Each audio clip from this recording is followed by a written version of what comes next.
proxy. It's your birthday. Not for real, just for play. This is Cree Summer, and Moana Nui will be right back.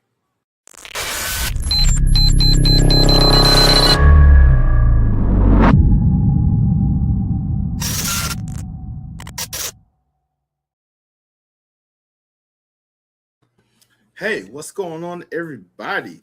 Welcome back to another episode of Blerdkast, the 2025 rewind episode of Blerdkast, and I am happy to be joined by my co-host, my mod, sometimes guest, sometimes just host because stuff happens.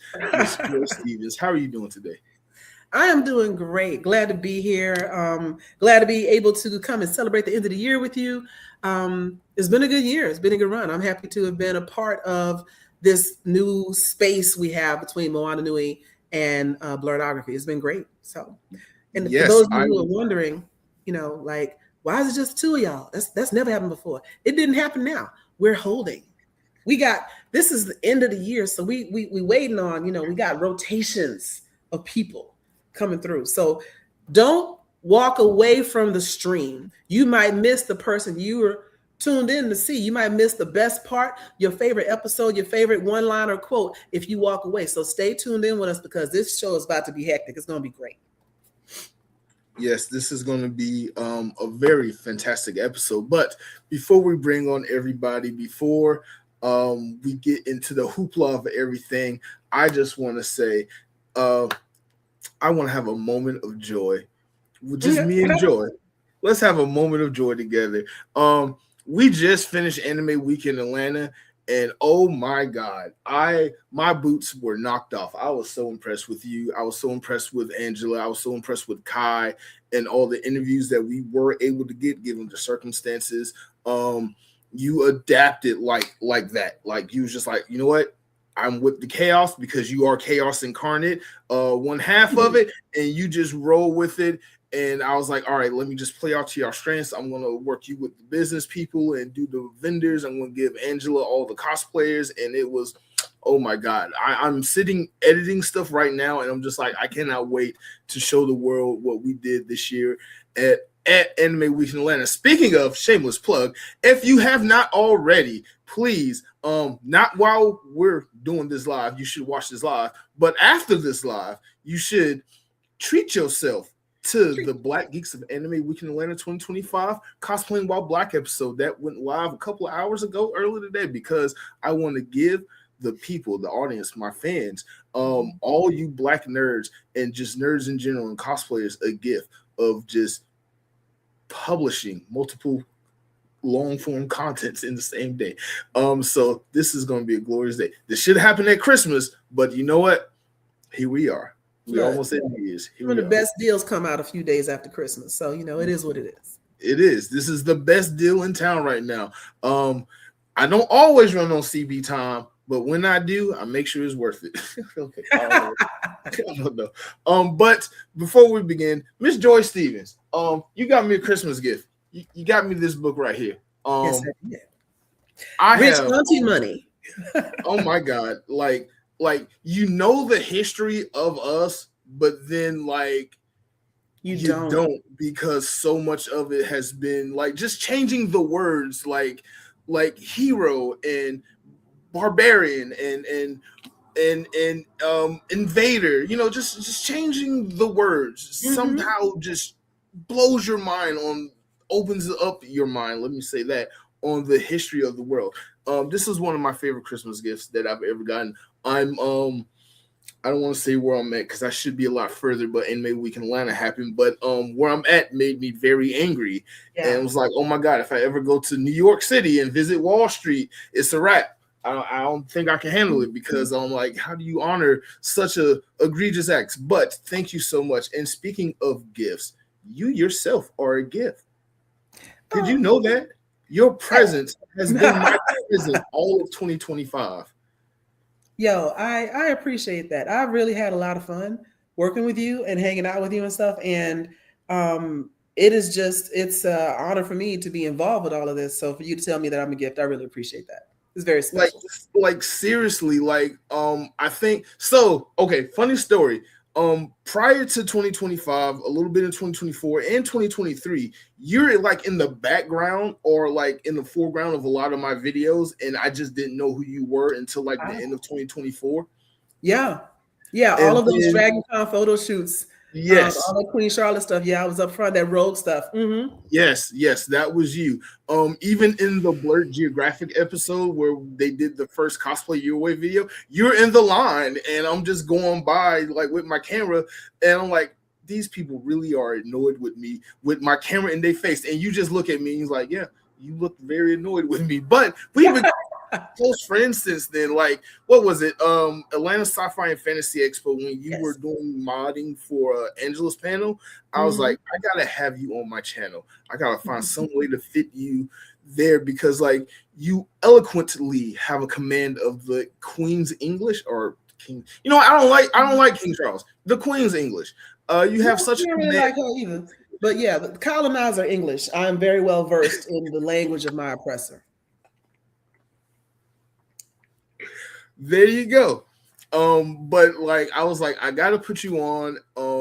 Somehow I think I found the way, you being my co-host, my mod, you helping me with my colonizing language, and being more proficient with that, and being a translator from my nerd urban way of speaking.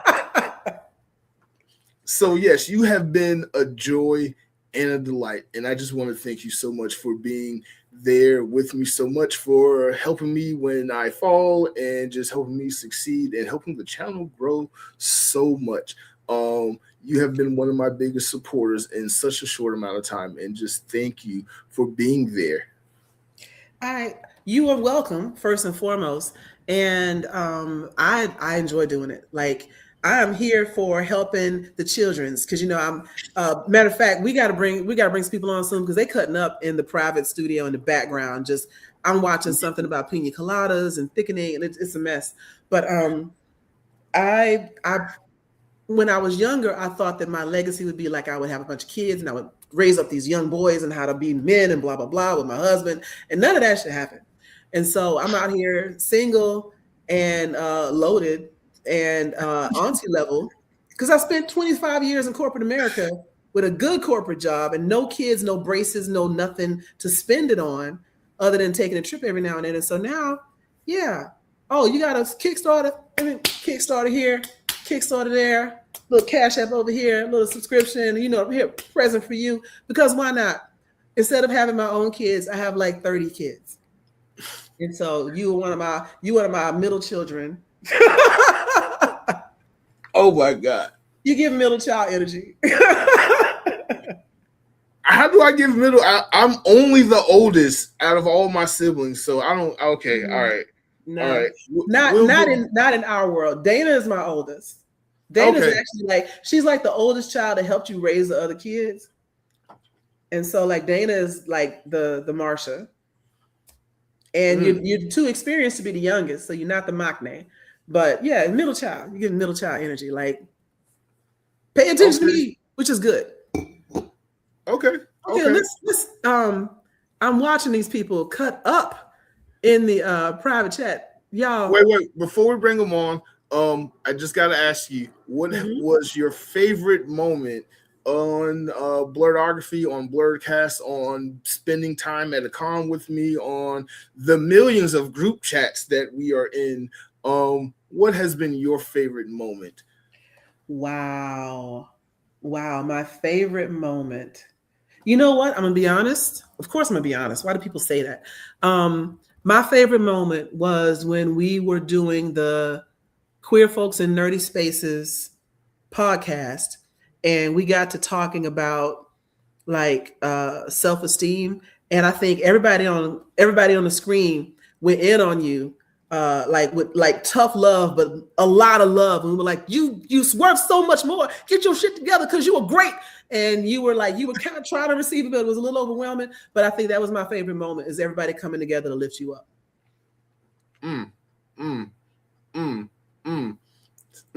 Okay. That's interesting, because there were a lot of moments like that in the year 2025 where I got a lot of uplifting and encouraging advice, but also I got roasted like chestnuts on the Well, it's open because you're fire. black. That's how black people show love, especially if they're older. I know. I know. And I greatly appreciate it. Like there's so much stuff that I wish I could put up, but I'm gonna find some kind of way. But when we did the first members only video with Angela and my friend Antonio, they got in on me. But I just appreciate the love because I know that's how we share love. But again, I see the comments in the private chat. Before we bring up the members, I want to bring up one very special person. Miss Dana Morgan, will you please join us for a hot minute? Hello. Hi, Miss Dana Morgan. My first child. So everybody knows I've talked nothing but great things about Dana Morgan. Dana Morgan is the fairy godmother of Black nerd culture. She's the reason why I'm here, why a lot of us are doing what we do, why a lot of people who I'm going to bring up are doing what they do. And I just want to know, how do you do it? Like, how do you just support every single person and literally be up at 4 a.m. going back and forth in voice messages on Facebook groups with all these different people talking about their problems and their hopes and dreams and goals? High level time management. Yes. A lot of I'll use a corporate term of agile, always adapting and everything. But no, it's definitely one of those that whether especially the BIPOC community, we always talk about, we want to see us in spaces, we want to have representation. And Moana and I were part of a group chat in 2018 talking about we needed more media outlets that gave that representation for the BIPOC community, especially the Indigenous and Native Hawaiian community. And pandemic ended up being that door to start Moana Nui podcast for us. And, we've been going strong for 5 years now. But along with that, both me and Moana are indie creators and stuff like that.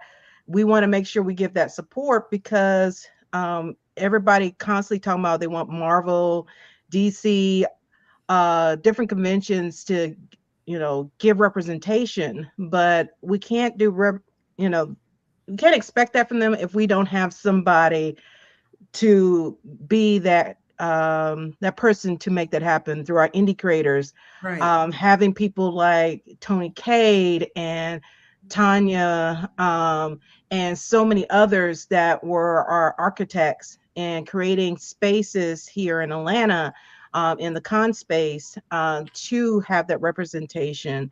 And then also like C.S. Sherman, making space of the Black Geeks at Dragon Con.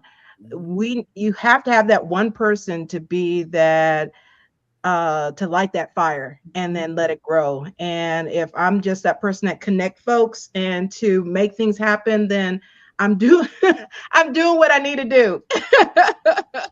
You are 1,000% doing the Lord's work and Absolutely growing a community, an ever growing community of Black nerds, of nerds of all different aspects of the Black diaspora, of different aspects of the BIPOC community, and we are just having a blast. Like we couldn't have done it without you. You do understand the community. You are the very pillar this community stands upon. So if I can do more to give you recognition, then I can. Speaking of recognition, one of my favorite, I have two favorite moments of you from this year, but one of them was your surprise, not so surprise birthday tribute that I did for you. That was a lot of chaos getting that together, but that's a whole nother story for another day. But like when you knew it was coming, and even when you saw it, you were so surprised and like just happy and joyful, and you were showing it off to everybody. I was like, okay, I did good. Dana's happy. Well, it was so unexpected. I know you said something was coming. I didn't know what it was. So it was totally unexpected. And the fact that you were able to get so many people to put that all together is it was a huge thing. And just hearing everybody say stuff and everything, because yeah.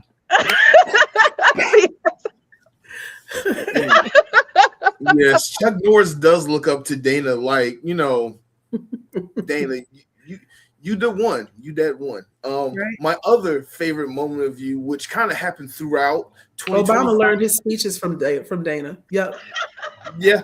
Oh yes, I've gotten a lot of speeches from Dana, but through those speeches, she's able to rein in my anxiety and my chaos and my self-loathing and my calming spirit. Mm-hmm.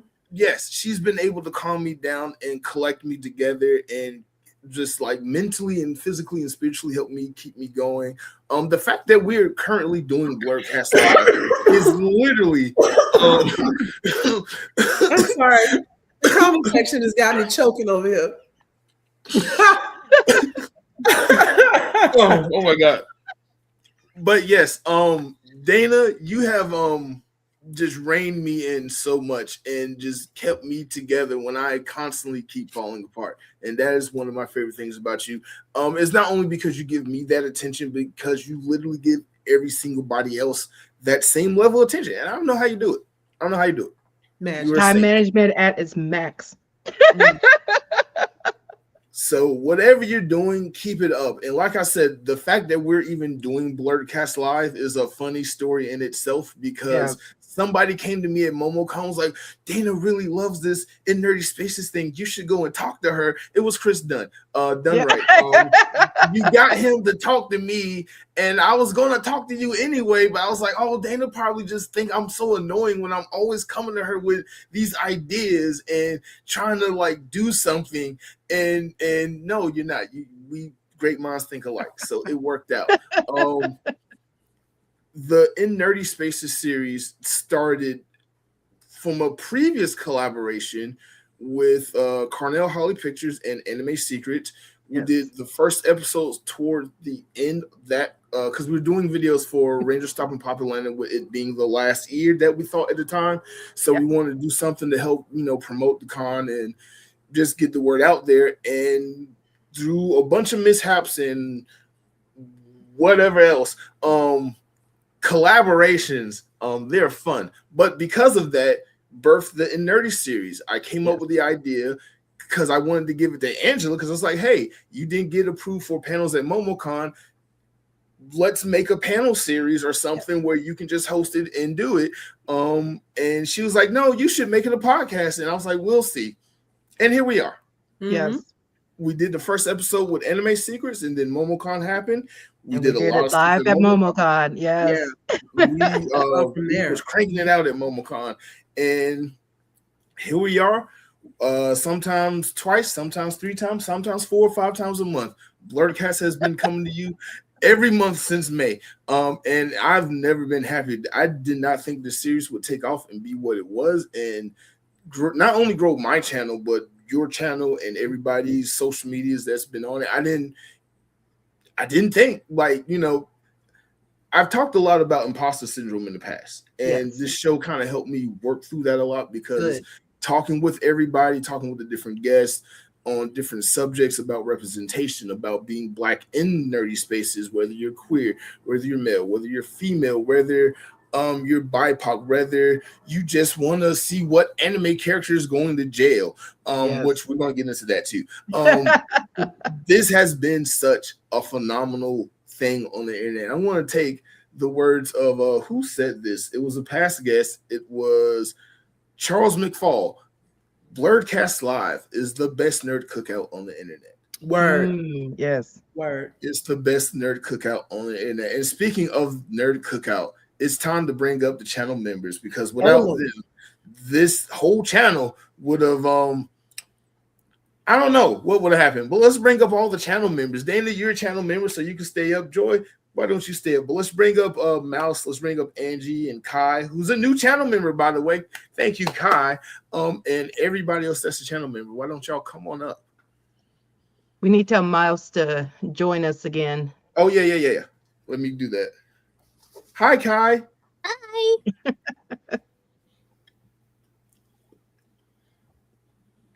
There's my baby Saja. I know, exactly. Hi, y'all. Let's see. Where's Angie and who else I saw in there? I know Mac and Teresa. Teresa's a channel member. I don't know if Troy or Antonio or anybody else is in. Oh, yeah, we're at full studio. So if he's trying to join, we probably have to, we still at full studio. So I'm We're gonna put pull on back. rotation. Yeah, I'm gonna pull back. Like Biggie said, isn't this great? Your flight leaves at 8, her flight lands at 9. My game just rewinds. What song is that? Don't me. I just asked a question. You guys should be like, Biggie Smalls, one more chance. oh, I know that one. I'm sure. I just don't know the lyrics. I know the song. I just don't know the lyrics. Thank you. Stop looking like that. Say when it starts, first things first. I pop the freaks, all the honeys, dummies, Playboy bunnies, those wanting money. Same song. Is that the chorus? The opening bar. It's I know okay, the Nana. chorus. I only know bits and pieces of the song. Thank you. I know the chorus. So So the chorus is one more chance. yep, I know that. Biggie, give me one more chance. That's the song. Yeah, I know that one. It's all the same song. Gotcha. And we're done Yeah. here. So everybody, welcome the channel members, the Blerd Nation. I would like to welcome Kai, the newest of the Blerd Nation. Yay. Angela Will Williams, the Supreme Attorney. She's a real lawyer. Teresa Kennedy. Oh my God, you have been one of my favorite people of like the last 2 years. You've been there like since the beginning. Mouse, who just joined. Mouse, you've come in clutch a lot. And James, not only you are a channel member, you are also technically the show engineer, and you have been there for almost every episode. So welcome channel members, and Dana's in the background, but welcome everybody. How's y'all doing today? Doing good. You are. Hold on, I would love to hear this because she's muted. She was just going off. She was cussing out somebody else. I was talking to my son because he came in here, hadn't been here the whole day, and now he's like, "Hey, you sound busy. I think I need to come bother you." I mean, And this is why I have to watch my anime in dub. Yep. Wow. Okay. Kids, gotta love them. Or do you? You don't gotta Right. love no, them. you don't have I to. mean, no. F them kids. I'm with you on that one. The joy of From not having Anakin any. Skywalker School of Rearing. Like, you lucky if you make it to 10. Y'all are hilarious. Yeah, apparently he made it. I guess. Whatever. We're here now. Hey, I tell everybody I didn't make it to 48 without having any by accident. That shit was intentional. Never had a scare, right? Well, there was one. Never mind. She's a real attorney. No, I probably should put that on a business card because Yes. people don't believe I'm an actual attorney. And then I had one of my friends come with me to court because he was a translator, so he came with me to court so he could translate. He was like, "Your persona in court is very different." I was like, "Did you think I acted like this in court?" I'm really interested to see how you are in court. To be I honest, would love to see how you are in court. Yeah. I was in court for 2 years. You can watch it on Law and Crime. I'm about to say, I have a Dick Wolf good needs to make a idea how sitcom she about is in you. court, considering how she acts here. Because This is not how she acts in court. It can't be. no, it can't be, because I've worked in a courthouse before, so I've seen how attorneys conduct themselves in front of the judge. Because this is I all know- contempt. Like, Yeah. you've been in contempt all the I've been almost time. held in contempt twice. Not long. You've been in contempt twice. What One of is my this? friends that you got You're a your hand- lawyer. It should be 0. I have a question. It should be 0. No, not if I'm fighting for my clients. I'd rather the judge take it out on me than my client. Mm. Okay, fair enough. I have a question. did you or did you not correct the judge on the pronunciation of your name by saying, say it with me now, D. Williams? I did, because it's not that hard. If I say, hey, my name is D. Williams. Okay, Attorney Williams. It's D. Williams. It's what now? It's D. Williams. Okay, Attorney Williams. Say it with me. Mm-hmm. I could It's like a definitely pimp see name that being slip the back. You say the whole thing. Exactly. The whole thing. Mm-hmm. It's not hard, especially if I'm saying it verbatim. So And EJ, you don't need to know what they were talking about in the private chat. It was talking about pina coladas and thickness. That's all you need to know. Can't take y'all nowhere. I can't take none of y'all nowhere. You can't leave us nowhere either. Hey, we Just are find out what it we're tastes the like. perfect group to take somewhere because you will always be entertained with us. Yes. That's That sad. is true. Speaking of being entertained, Uh-oh. since we're doing a rewind and we're looking back at the things that we have done together as a group, as a community, as friends, as people on this planet who are trying to survive and just pay rent or their mortgage and car notes, we've had a ball. We've had a couple of balls. One of my favorite balls we had happened to be on my birthday because some of y'all was at it. A lot of y'all was at it. Like you was at it, and you was at it, and you was at it, and you was at it, and you was at it. Some other people in the background was at it. So yeah, you have no physical evidence or proof that I was there. I categorically deny everything you just said. At the table eating some all you can eat buffet at Gohan. It was delicious. Never happened. And then you singing karaoke. I definitely got that video. No, you don't. Even I have that video. Nice try. Okay. You tried it. Let me put it in the chat. I will say though, like us all going to your birthday dinner led to some other developments that happened at AWA, because that's where like me and Supreme Attorney were already cool, but got like a little bit cool. I got to see way more of her, and I was like, oh my God, wild, let's do it. And then we bring some people. And so next thing you know, I'm in a chat group and just a random question. Hey, would you like to be a Saja boy? I was like, I guess. I don't know. Next thing you know, we are cosplaying a full team of 5 day and night looks at AWA for the Saja boys. Matter of fact, my favorite video, because I look, I'm not posting a dance video, but my favorite video of us is the one that Dana took of us. But we worked out the whole slow motion timing. I showed it to 2 of my nieces today. One of my friends, actually my friend's nieces, because one of them is heavy into anime and everything, and she was so excited. She's like, "Oh my God, you were romance!" I was like, "Yeah," it was great. So this is the video that I showed her earlier today. Yes, you the 3 of you and the 2 others of you did such an amazing job. I swear to God, I couldn't have planned, because none of that was planned. Like I didn't have anything to do with y'all reception once y'all hit the photo shoot. I had nothing to do with how enamored everybody was with y'all. I just was calling for y'all, and y'all showed up and showed out. And your cosplay was dope. Again, if you haven't seen it, wait till the end of this video and then go watch it. Black Geeks at Anime Weekend Atlanta 2025. The Saja Boys do make an appearance. And yes, Angie, I do have footage of y'all being called to the stage and everyone freaking out about y'all. So you're gonna love it because it's about you, and you are your favorite subject. I'm happy you realize that now. It is about time. I will never here we are. not forget that you are your favorite subject, followed by me. Dana, pop that video for me. Love that for us. I love that for us. Oh my gosh, just not the answer. Oh yeah. Come on. You couldn't tell us nothing. Take your time. 왠지 두근대는 밤이야. Sweet tonight. 달 끝까지 달려가 볼까. Yeah. Just right. 식동에 걸어 백세를 발에 홀려. 모든 것이 특별해 너 완전 어울려. 우와서 원하다.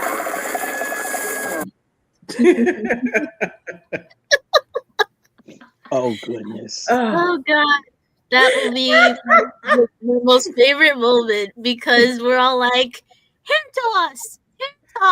And then we get the mystery and they're just like, I know like what? And we're like, you know what? You can keep it. Okay, was but hilarious. you got the Yo, earring. It You took us got so the much earring. practice to get that part right. You had to get the earring anyway, so it works out. Yeah, it all worked out. It all worked out. did. But that was a good 15 minutes of okay, cue music and go. And then, like, if you look at my face, you can hear me looking like 5, 6 and walk because we didn't film in slow motion. We actually walked that slow. That wasn't did. slowed down. That was us walking I slowly. was wondering. I did slow it down a little bit more. Okay, thank you. Because we were funny. There's other video of us trying to do like the soda pop shoulders.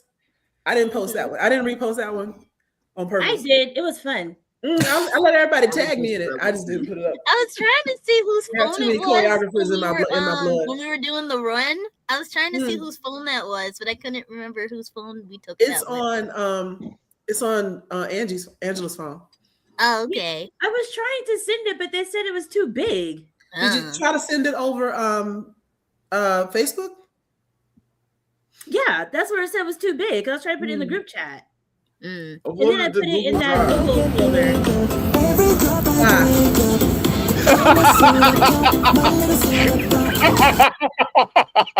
Yes.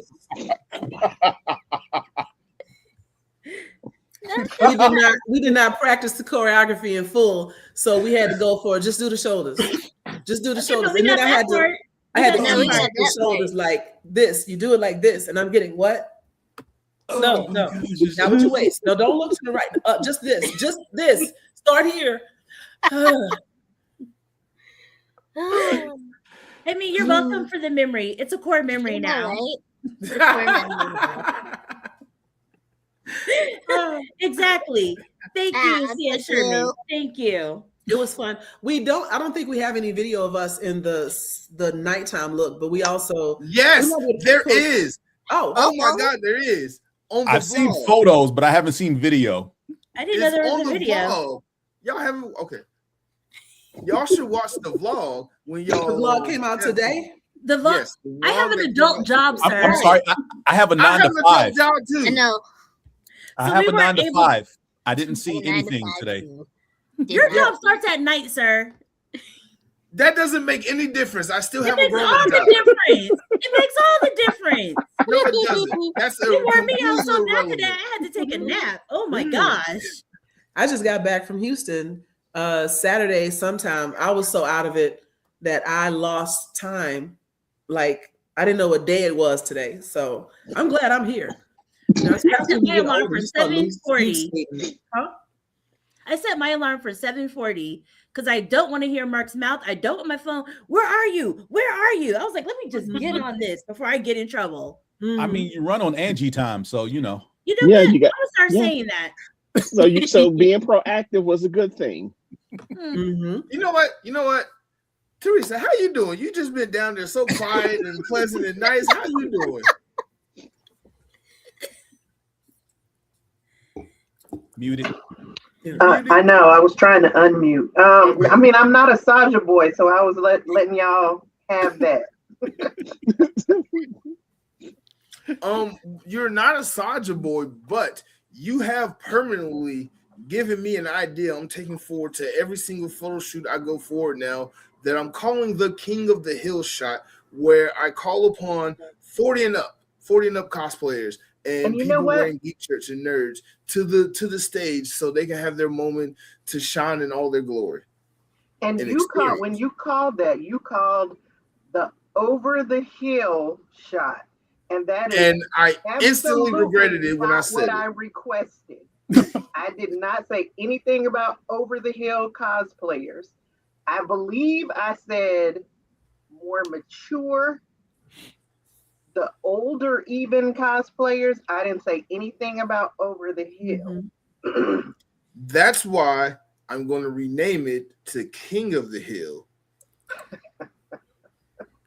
Why not just call it the OGs? Like what? Just Yeah, Or call the them OGs. aunties, the aunties and the unks. Right. Just OGs. Just the OGs. Nah, No. What? Someone Because in if the you say comments King said of the Hill, also they might be looking for King of the 35. Hill cartoon cosplay. That's true. That is true. And so I know auntie is more acceptable, but personally, I think Unk is kind of derogatory being called. Y'all that made as. it derogatory. Unk When used to did be Unk become derogatory? Unk used to be your favorite uncle that had his Exactly. Cavassier and his cigar and the Right. funny smell of cigarettes that you couldn't go outside with him. Unk used to be the Exactly. one.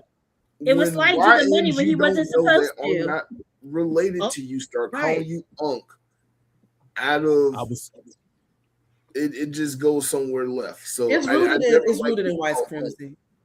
Even my I own accept nephew now. I calls was me called Everything Unk is. for the first time at homecoming last year by some underclassmen, and my natural instinct was to pretty much be like WTF in their face. But I was like, you know what? I'm out here. I'm having a good time, and I got edibles. So Right. Hey, Unk need, you what's know, that okay, wait, let me pull out my DEI face right quick. You know how hard it was for a black man to reach age 45 yeah, for so many generations? Agreed. And so Agreed. to have someone that reached the age of an uncle in your life, you're getting wisdom from the previous generation that a lot of men don't get because some of the men in their family are no longer with us. So Unc was absolutely venerated.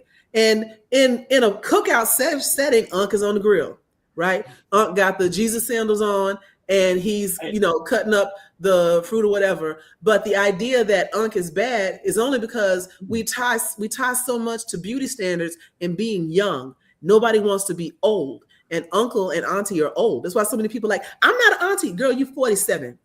You are absolutely an auntie. Yep. Right? If you're old enough to have children, you're auntie. Just live with that. But people are so obsessed with this is what I look like. Don't call me this. I'm not that, blah, blah, blah, because they fear the mantle of, and you're also old. But you are also old. Just be old. And my favorite thing to say is, I'm too old for this. yes. My knees are too old for that. Y'all got them young knees. I'm not go make my plate because I'm too old for that. Right? I thank Danny Glover for that every day. Yeah. I'm getting too old for this ish. And I always say I'm not getting paid enough for this. So Right. And the young lady, Yo. the young lady at the World Congress Center, I was leaving one day and she was one of the security ladies and she was like, you have a good evening, auntie. I mean, I can't be mad at that. It was very respectful. Yes. She recognized, she saw the streak. So she recognized the wisdom in the building. So, I couldn't be anything but honored. Exactly. yeah, I wouldn't be offended by getting called auntie. Well, you're in your 30s, aren't you? I love that for me. Yeah. Because her true age Angie's has still been a a children. mystery for 2 years. Yeah, And that's why I was Angie with is still a Sandra. children. What? I'm 48. I embrace Unk. I'm 51. I'm gonna be auntie. Yeah. I got that, I and I would will be tell Unk. people I got that auntie money too. So yeah, talk about me if you want to. The cool thing about being auntie and uncle is the wealth of knowledge we have to dispense upon the youth. Right. So I like that. So you want to call me Unc? Cool. I could also learn you something. Right. There you go. I There can you also go. learn you something. That's Right. Learn you something. Now that is definitely an Unk phrase. Yes, Mhm. 100%. Matter of fact, I don't know if you've gotten to the part in Black AF history yet, but there's a whole chapter where he writes it from his uncle's point of view. Oh, Have not gotten there yet. He talks about his Uncle Junior, but I haven't gotten to the point of view chapter on him yet. Mhm. I'm literally on the chapter where they came up with diseases. They made diseases. Yeah. Yes, there you go. So white psychologists said that there must be a mental illness that causes Black people to run away from these good plantations, and they called it drapetomania. If you ran away from the plantation, What? and tried to escape, you had a mental disorder. Mm-hmm. That's Because also how they dare came you up wanna with leave feminine captivity? hysteria. If you married an ancient dude and you hated him, it must be something with your your womb, and so hysteria comes from you just crazy because you're a woman. Yeah. can you That's tell what they people made what me the book think is of. called again? Black Black AF AF History by Michael Harriot. Not This is my sponsored. favorite book of 2024 and 5.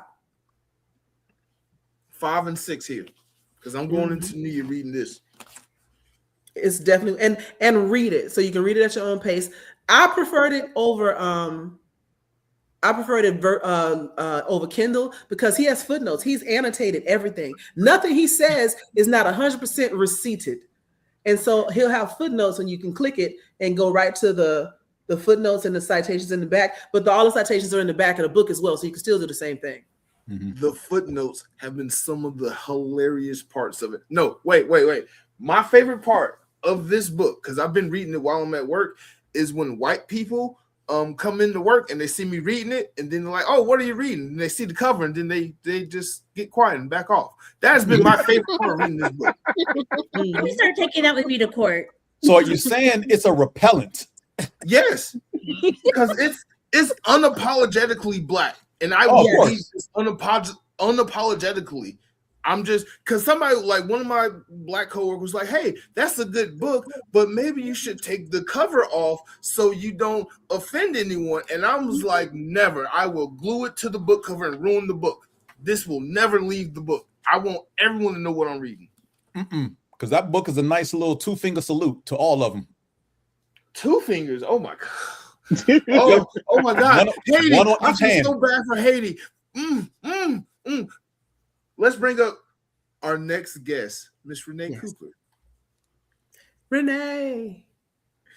I had to, because it was gonna make me go off. Hey, Renee, come off mute. Hi, Renee. I think she's talking on the phone right now. Yeah, she was just like, "Yeah, I gotta go." Yeah. She's like, "Give me a minute." Y'all surprised me. I didn't know how we were doing this. Sorry.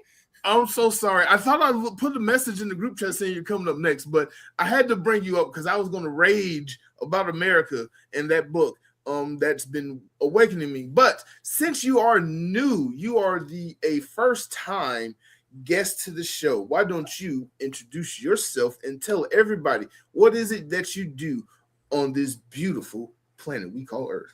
Wait, okay. First of all, I'm not the first time guest on this show. This is like my second time, right? Have you? Well, it's her first time on Blerdkast, but she's Okay, been got it, on got it. Okay, got Moana it. I was Nui like- and Blerdography, but just not on Blerdkast. Yeah, I was like, I've done Moana Nui, and Okay. Got it. So, hi everyone. I'm Renee Cooper, soon to have a new last name, finally. Not finally. So I just go by Renee or Renee C. I am a director of multiple conventions in Atlanta. I'm a senior director actually at MomoCon over the media department. I have the pleasure of working with Dana and a lot of other amazing directors in that department. And then for DragonCon, I'm the director of animation track. I also cosplay sometimes. Yay. Oh, you more than cosplay. You cosplay very well. You're underselling yourself. Well, I think the sometimes is the key point. Like I have to be very specific about what I invest in, and I have made some stupid investments of cosplay in the past couple of years. By stupid, I mean amazing. But I try to keep it sustainable. Oh, do you have any pictures? I have. Yes, my Instagram has some pictures. Ironheart, she did Ironheart at DragonCon and Oh, everything. Yeah, I was Ironheart with the Wakanda armor at DragonCon. That was my major. I did that a couple days. A few years ago, I did Hawthorne, who is everyone just calls Lightyear because it's from the movie Lightyear. But it's either Elijah or I can't remember, not Elijah. The two Hawthorne potential characters. Yeah. I've been cosplaying since like 2009. So I have a pretty wide repertoire before Instagram and TikTok really kicked off. And I'm lazy, so I don't make videos very often. But I think I'm very proud of the, I can't remember her name right now, but Pretty Please, I Don't Want to Be a Magical Girl. I did Aika is what your name is.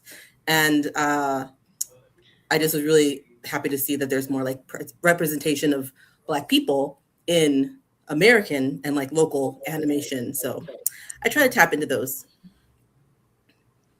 Of course, I'm looking at your page. He was right talking about Mariah Carey saying she sings a little bit. Okay, well, Mariah Carey is lying. Like, You know what? Like either Dana or James, one of the admins back here, pull up her IG and let's stalk right. her IG real Oh my quick. gosh, it's gonna be a bunch of silly. No, because she is really downplaying it, and it's so funny. Yeah, I want to see it. 100%. Oh, you guys. I was like, you guys are so sweet about like, I love how you were uplifting Mark and hearing about uplifting Mark in like the con spaces and at panels. So it is really nice to be in a room full of like us that have done this for a while, and just to know that like we can keep going. Like, you know, you're so sweet. It's so nice. It's easy when it's the truth. Right. Yeah. Another one of our friends of the shows and cosplays. Oh, here we go. Ooh. Yes. Oh yeah. Sometimes I cosplay gay. Oh, the Scabby! Stop it! I love it. I love it. Yeah, I love that. Yo. That's so cool. Shout out to Real Awesome Works, because I did not build that. People ask me that all weekend, and I'm happy to answer the question. Someone else built that. I did put this together though. That is so, I like that one. That is so cute. Oh, I don't want to work either. Just give me the money. Nice. I'm also listening to you guys talk about like creating content and how long it takes, and it does take so long. Like these like little bros and little sisses who can be on TikTok every day and makes content. I am so like enthralled by you. Yeah, I agree. I 100% agree. Nice. This is everything. Girl. My boy Carnell's. No, I saw that interview. Yeah, this was at MomoCon, wasn't it? This is at MomoCon, yeah. Ah, okay. Yeah, so you famous girl. I hear talking about I cosplay from time to time. Right. You're a Right. famous person. Right. that was a span of like Mariah 3 months, Carey. 4 months, 6 months. But thank you guys. I'm gonna speak this over all of y'all. I want all y'all to quit being humble in 2026. Talk your shit. Bet. I got you. I got you. That is my plan. You should always walk in the room like you need me. I'm the baddest thing you've ever seen. Every room you walk into. Does Well, that include? technically, I think Dana can attest to this. I feel like my outside of cosplay, my claim to fame is my Excel sheets and my Airtable, because those are what I do walk into rooms and I'm just like, I am allowed to be here. But it's because we have, we do a lot of planning on the con side, and I do feel very fortunate, but also like slightly powerful, but just like very happy to be able to help that, because through working with like media relations, even through panels, things like that, we can actually see, like I can see the growth of more Black and brown and people of color and accessibility getting access to these spaces through like content creation and through programming, things like that. So that part, I will if someone was like, oh, you do concept, I'll be like, yeah, my Airtables, like I can send an automated email that goes out to the content creator, blah, blah, blah, like that. I will brag on that. Awesome. Nerd. As you should. Very awesome. Very awesome. Let's kiss. Now, Renee, I have to ask, what has been your favorite and fondest memory of me and or Blerdography over the year of 2025? And we've had Moana some Nui. very interesting. Don't forget Moana Nui. And Moana Nui, yes. I mean, I always love seeing you in action at MomoCon. That's where, I may not always be in the media room, but I feel like you keep the interviews really fun, both Moana Nui and Blerdography. You help to make sure that when we do have guests, big or small, who come through, who do make the time to get interviewed, there's coverage there for it. I also was, without getting too detailed or dramatic, I was very happy that the time I spent at AWA this year, I could see you doing the photo shoot. Like I arrived right at the photo shoot on Friday at Anime Week in Atlanta, and I just was that's like one of the only 3 reasons that I would even go to that con. Put a period on that. But I just appreciate that you guys are consistently just, in the spaces and showcasing Black people. And like I said, I can't say enough good things about Dana. Like, again, when I say Dana saved me from drowning, like that is the media relations department. Dana came in and was able to, through her dedication. I remember it was Winterfest, the one and only Winterfest MomoCon a couple years ago. There shall never be another one, don't ask. She was on site. She was one of I think, Mark, you may have also been there, but like, Dana was really helpful in making sure that, again, the guests that were there got interviewed. She knew and met a lot of people in the room. And after that, I was like, hey, we're expanding this. I have to do this. Dana, would you like to step in? And she has just managed her and her team with media relations going forward. So, you guys have been complete blessings to the con community from the operations side, as well as just like amazing visual representation of how Black Atlanta conventions really are. So I love that. Yo, how fun they are. Yes, they're fun. But just for a moment, I do want to acknowledge, there's not a word for it. Dave Chappelle mentioned this in his new special, but there's not a word for when Black people take over stuff that's meant for not Black people. Reverse gentrification, if you will. I love how we've shown out for MomoCon in the last couple of years, how AWA has become a beacon of Black cosplayers, Dragon Con with Black Geeks of Dragon Con. More on that in a bit. So much Black nerdiness has come out of Atlanta. So much that we just need a Black Nerd Con in Atlanta. More on that. Can I disagree on that for like a moment? Go for it. And I don't mind if anybody disagrees with my disagree. That's totally fine. We do have at least one Black run convention in Atlanta, which is Atlanta Sci-Fi Fantasy Expo. But again, the incorporation of the type of people who live in Atlanta really does, I mean, they're not run by, let's say, a Black person, but like we really are in a lot of spaces that you don't recognize. Animation track director, Eric is anime track director at Dragon Con. Actually, I'm pretty sure me and Dana talked like 4 out of the 5, I don't know the numbers, there's numbers. Like most of the directors in the media department are Black. So that's like moderators or people of color, moderators, photography, media relations, media operations. I'm sure I'm forgetting something else. Wait, can I be inappropriate real quick? Oh, I love it. Yes. Well, yeah, never because asked permission before. So, from a media relations standpoint, one of the things that me and Angie did this year, and Mark video recorded it, was we covered the parade for Dragon Con, and we had a blast. And so I feel like we are better than what was out there. And that's the inappropriate part, because this is not the right time to be talking about this. But I don't know when I'm gonna see you again, so I'm gonna shoot my shot. Yo, let us cover the parade next year for like it's not inappropriate.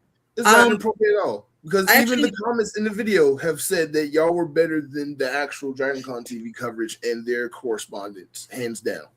So I did forget that I also do help with the media, like the media relations aspect, not where Dana works, but like similar, like the TV spots and stuff for Dragon Con as well. So I would say talk to Dana, because I know Dana knows like the directors directly.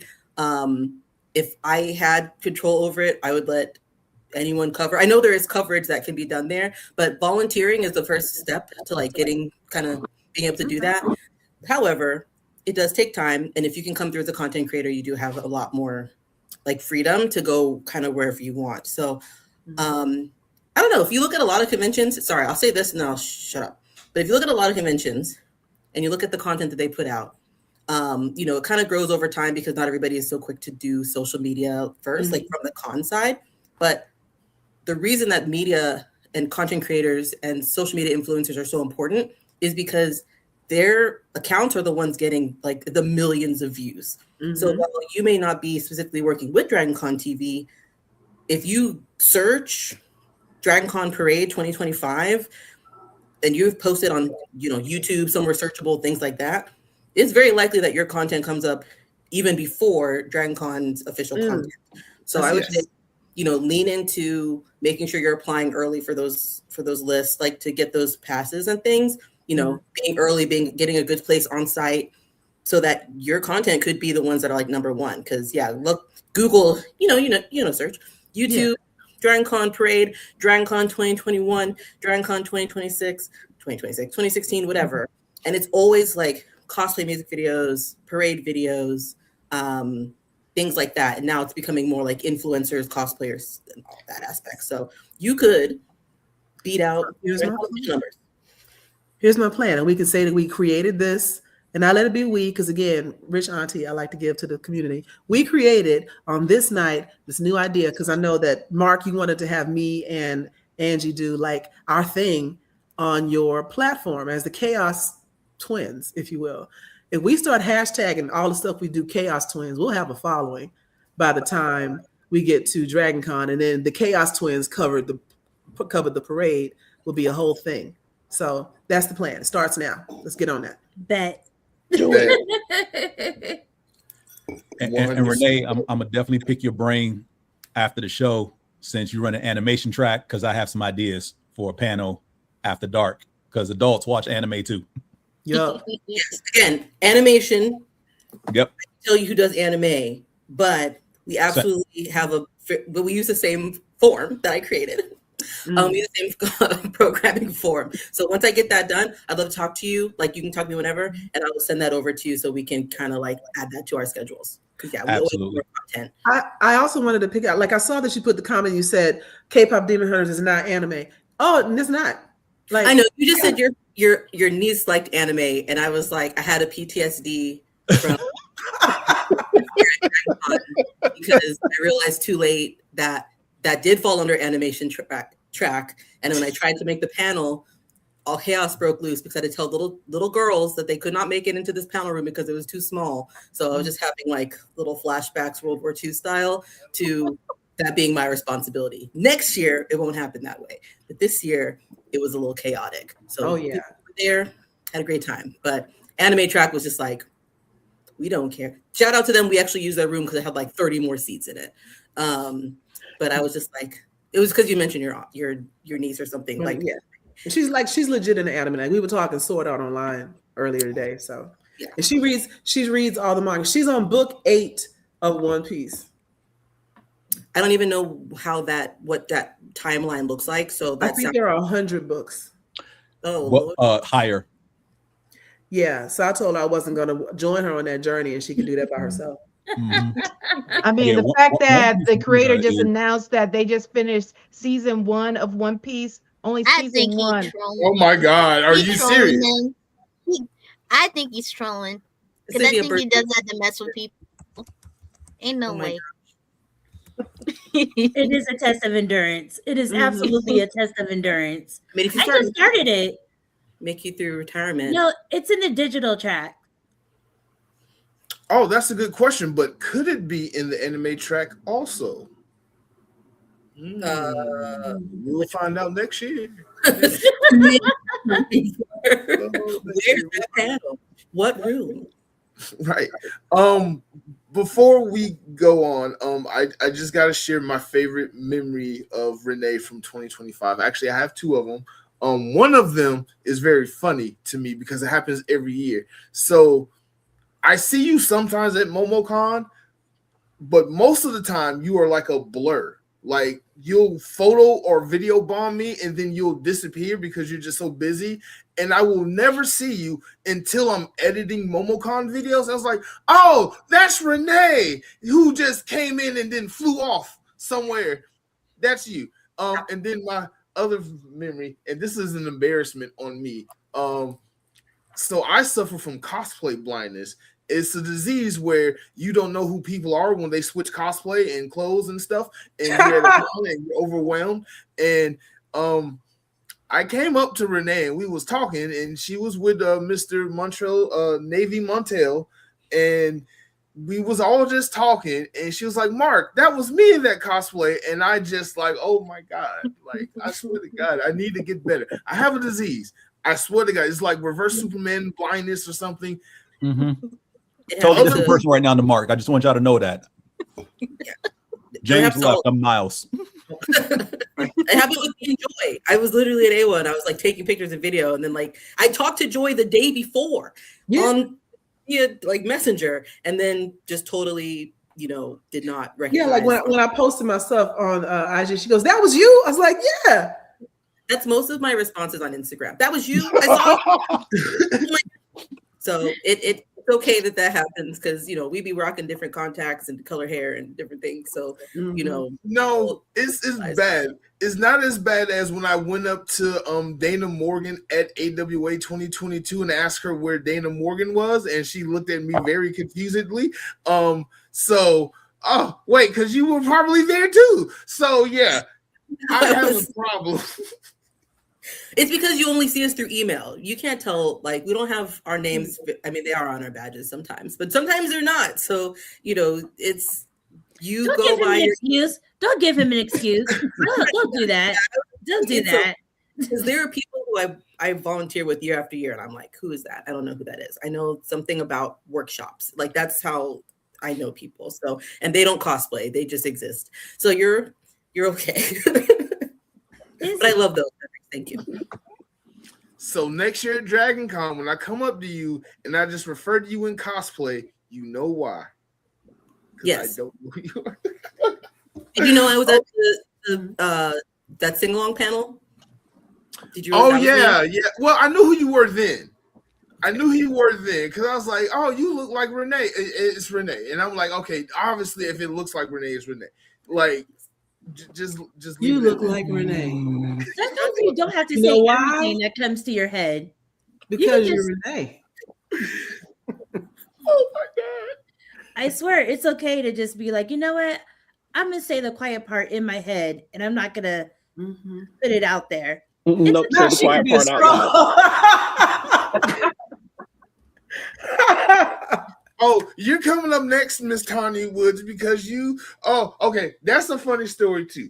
But Renee, thank you for stopping by and coming on and sharing your memories. I don't want to keep you. We got other people who want to come on and say their piece, but I look forward to miss cosplaying you and forgetting who you are all in 2026, and seeing you as an after image in my edits in MomoCon. So thank you so much. You have done so much. Oh, also, my favorite memory of you, you were the one who told Dana to reach out to me to apply for press at MomoCon when that Winterfest vlog came out. I think you were the one who convinced Dana to talk to me. So I owe you some flowers too. Oh, well, thank you. Reintroduce yourself to me anytime. Yeah. It's wonderful joining you, Sherman. I see you in the chat. Definitely love on Sherman so much when he goes on, as well as Tanya. And I don't know why you keep calling Antonio. I don't know, Antonio. That's a new thing for me, but I'm gonna keep watching. But yeah, thank you all. And I'm going to feel free to drop me, and I'll see you in 2026. All right. And Mark, you're bringing that up. It actually was like us just having conversation, and I both of us agreed that, hey, Mark need to really consider doing press. And I was like, let me go talk to him. I think it worked out. I think y'all made a really good decision. And before you go, Renee, I just want to thank like all of the beautiful Black women that have been supporting me in my channel and my journey from day one. And it's kind of why I work so hard to make sure that all of y'all beautiful ladies, and the gentlemen too, but mostly the ladies, have a voice on my channel. Y'all will always have a platform. Teresa, how you doing down there? I know you've been quiet for like the last 20 minutes. How you doing? I'm always quiet. It's okay. You can ignore me, but I'm good. No, I'm not ignoring you. You're like everybody's my favorite, but you're like special to me. I still don't understand that, but I appreciate it very much. But we won't hold you on. Thank you, Renee, for coming on. Thank you so much. I would like to bring on the next two guests. This will make 10 on screen at the same time. Mr. Tony Cade and Miss Tanya Woods. If you could please so. Hi. Hello. How are y'all doing? Thank y'all for waiting so patiently. Oh, it's a good thing I was paying attention. I mean, it's not like there's a football game on tonight. Multitasking. I'm literally watching you guys, watching the Hawks game, and watching the Falcons game simultaneously. So am I. So So you're am not I. really doing anything. All right, in and the- amazingly, I know it won't last, but the Hawks and the Falcons are both winning. I know it won't last. At least you know the truth. At It's a least you know Christmas the miracle. truth. Wait. Well, Who are the Hawks playing tonight? They're playing the OKC. Oh yeah, that won't last long. Yeah. But they're winning And the now Falcons are without playing the Trey Rams. and without Jalen Johnson. Fair enough. I was going to say, because if they were playing Washington, that's a guaranteed dub. Are you sure they done lost to some bad teams? The Wizards are trash.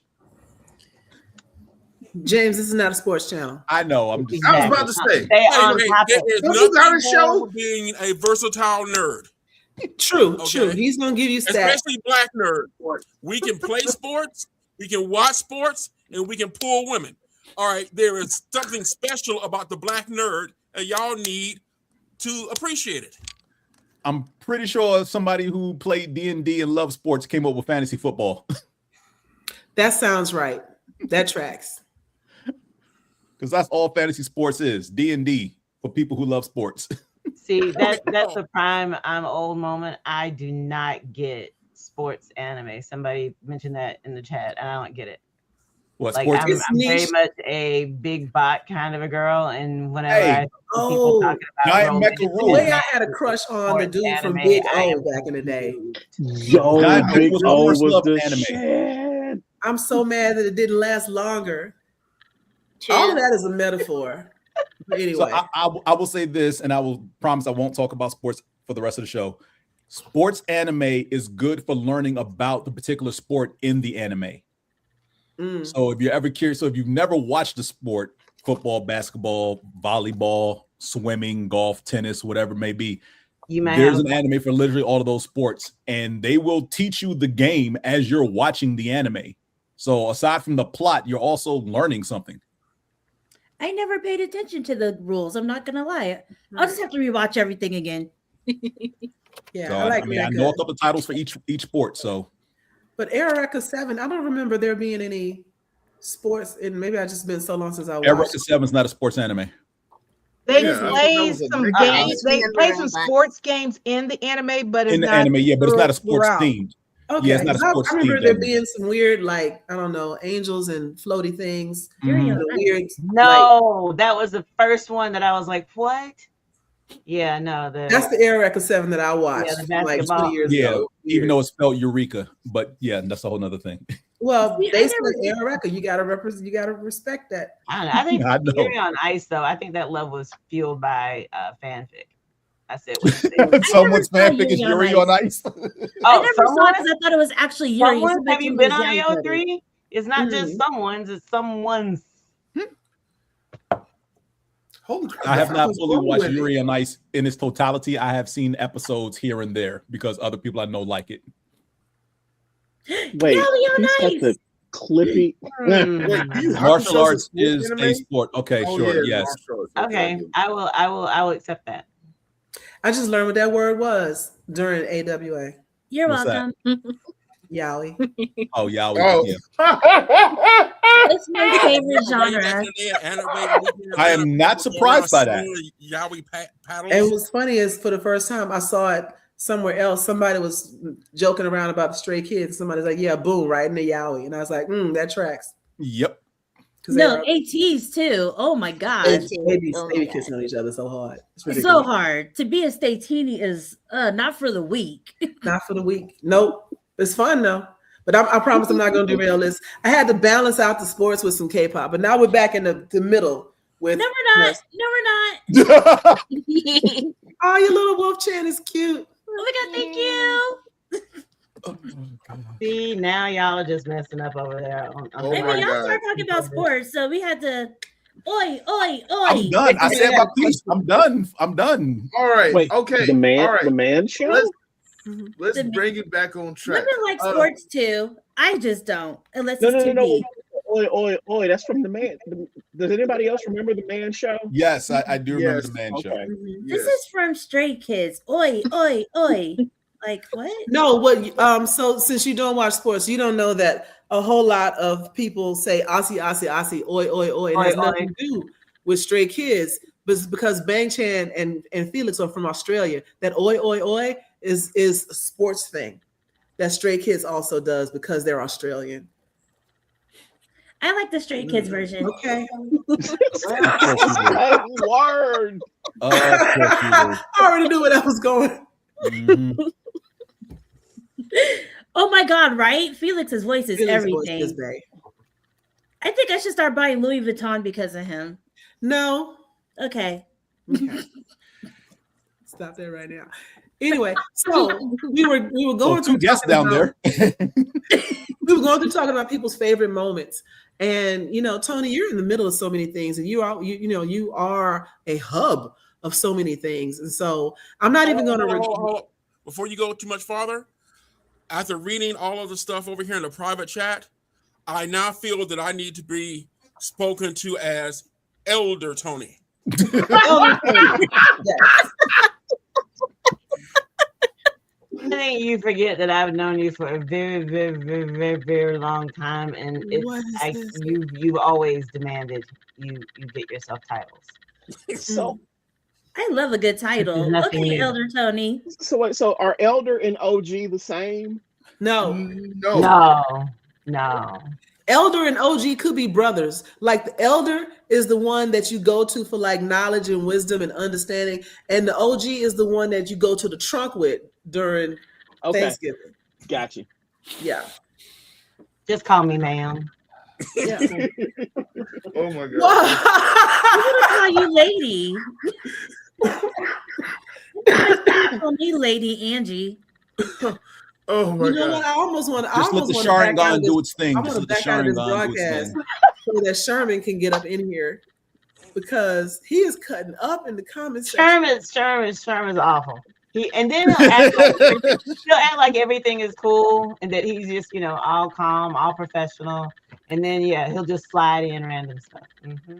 I mean, he's not Sherman's wrong. the one that like always invites me to like, hey Tony, we're doing this thing at Dragon Con after dark. I need you to come and participate in it. And I'm just like, after dark, okay. No. So I can just say anything that pops in my head, and he's like, yeah. So like, okay. Thank you. Yeah, Commander Tanya. Mm-hmm. Oh yeah, my so God. Tanya, you don't play. Or can I be Commodore? Anyway. Yes. Yeah, Commodore. Commodore sounds better. So there was a question coming or something?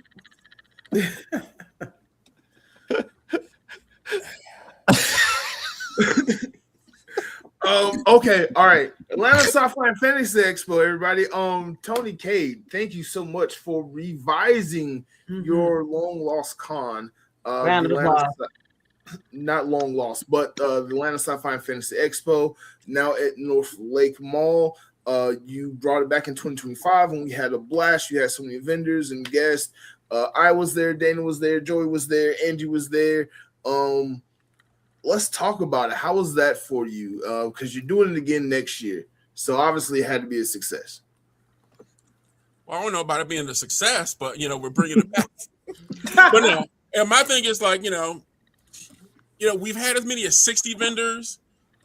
This past year we only had 40, So I'm just like, wait a minute. I know I took some time off, but y'all just abandoning me. Where my people at? So, we're going to try to get it pumped back up to the way it is. I'm actually going to have more space this year Nice. for the show. And so, actually, if you go to the new website and stuff that was done by Drew Pearson, you guys can check it out and stuff and go ahead and put in your email addresses so you can get information. And we've also got it up where everybody can start applying to be a vendor. Because like I said, with every single show, I have yet to have many vendors that didn't say they didn't make money. And, we're hardly charging anything. So making back your table is not hard at all. Okay. But no, like I said, I've been doing, like I said, I was just pointing out, everybody, for a lot of you guys, Dragon Con is like the old G-Con to you guys. But I was doing cons in Atlanta as just like a staff photographer before there was even a thought of anybody like, oh, I got to go to Dragon Con and spend all this money to go. I remember when Dragon Con first started, and it was literally a literary and gaming convention. Mm-hmm. You know, but I'm going to say I'm a little bit jealous that I didn't throw in $300 and get on part of that startup. Right, but So I definitely right. want Fair though. Back in the 80s, that $300 was a reach. I remember being like, oh my gosh, that's a lot. Okay, well, right here is actually look at those names. program book from '87 from the Atlanta Sci-Fi and Fantasy Expo, and I always like to point this out to everybody is that the names aren't in alphabetical order, but when you see where it says staff members, the first name on there is me. Mm-hmm. And actually, in this program book was actually the first printed comic book story that I ever produced. That's awesome. It is. Nice. Yeah, like I said, I was doing the whole, con photography, and of course, I didn't have any podcast back then because it didn't exist. Yeah. I used to actually do community access TV, which I actually got into because of Miss Woods right here. We actually saw an ad where they were talking about community access TV, and I'd always been interested in video production, but I also didn't want to move back to California. And so I actually started working with her over here at the cable access channels, and we started producing shows.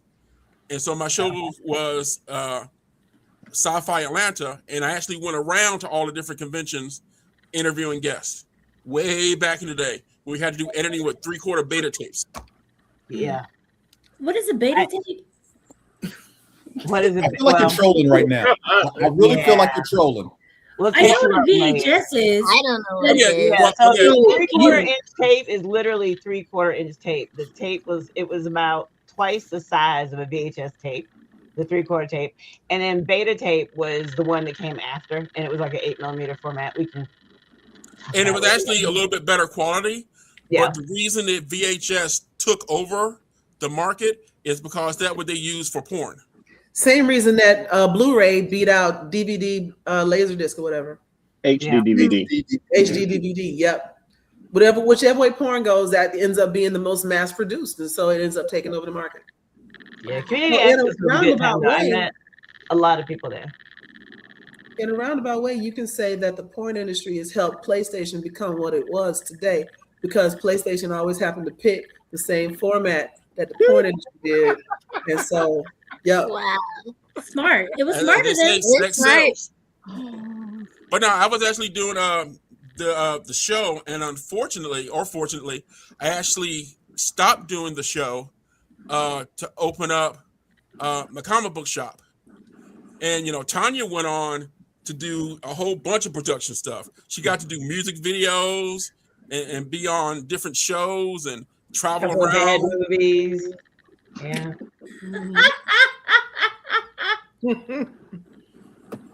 Oh my God. Okay, you're coming on the show soon, okay? You'll be up soon. Save it. Save it, Sherman. Oh my God. Off air, you all will have to ask us to tell you the story about That's what I want to know too. somebody that we know that had an unfortunate incident. By Was all it means. Peggy? Oh yeah. Well, their name is listed on the staff. It list. is, so we're not going to talk about it. That's what made me Oh my remember goodness. that whole event. It was funny, not funny. But yeah, and he would have had to speak to the Supreme Attorney there. I don't know. I kind of want to know what y'all talking about now. No, right? The statute of limitations has passed. Probably. We'll say that we had a mutual who thought that he was, I believe the story was, he believed that he was booking a video calendar job. And he showed up and it was something else. And about 5 minutes after he got there and realized that he was in the wrong place, the cops showed up. Ooh. And, yeah. Bad boys. He actually worked for a local station and was moonlighting with their equipment. So during his perp walk, they've got the station's equipment. Oh, and the thing about it is his name. Yeah, his name did not help the situation at all. Fitted so perfectly when it popped up on the screen.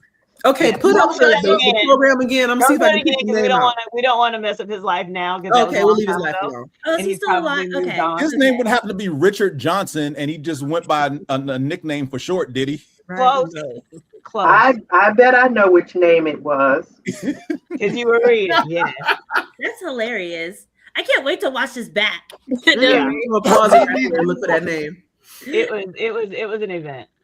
And then, I you know, it's cannot one of the things that wait. you don't get to actually, it doesn't really happen at cons anymore because now there's social media and there's so much coverage that you don't really hear about these events and you're shocked, right? Because everything happens in near real time. So, As Tanya and I were doing cons back when there were like 10 black folks at the con. Yes. And we all knew each other. Yes. So you couldn't help but spot us across the room. Which I must say that I took like a brief break from cons when I went to graduate school. And so there was like maybe 2 or 3 years where I was too broke to do anything except bemoan my student loans. And when I came back to Atlanta, and this is like the early aughts, I was like, where did all these children come from? There were so many of them, and I was so happy to see them, but I was just like, oh. There were people I didn't know their names. They were much younger because, you know, most of the early us elderly, experiential, extra high XP types, you know, we were still on the scene, but I was like, whose kids are those? Because they weren't our children. They were just strange children from out and anywhere. Which, by the way, if I had to say the one thing that I have been most profoundly grateful for this year, has definitely been the representation that this show and your platforms have given the culture, right? Because back in the day, it was just us. And a lot of times we feel like we can't enter spaces if there aren't other Black people there, which I always tell people, show up and there will be Black people there, and whatever it is. But yeah, just having the coverage and letting people see that, yes, this is a place where you have a space. You can come to this. You will enjoy yourself at this. There will be other people there. There can be a safe space there for you. It is fine to come and experience these things. I have a person in my life who is a bit older. He's not a youngster. He had never been to a con before. And I tried to ease him into it by taking him to ASFE. And he bought himself a little one-piece hat from a vendor.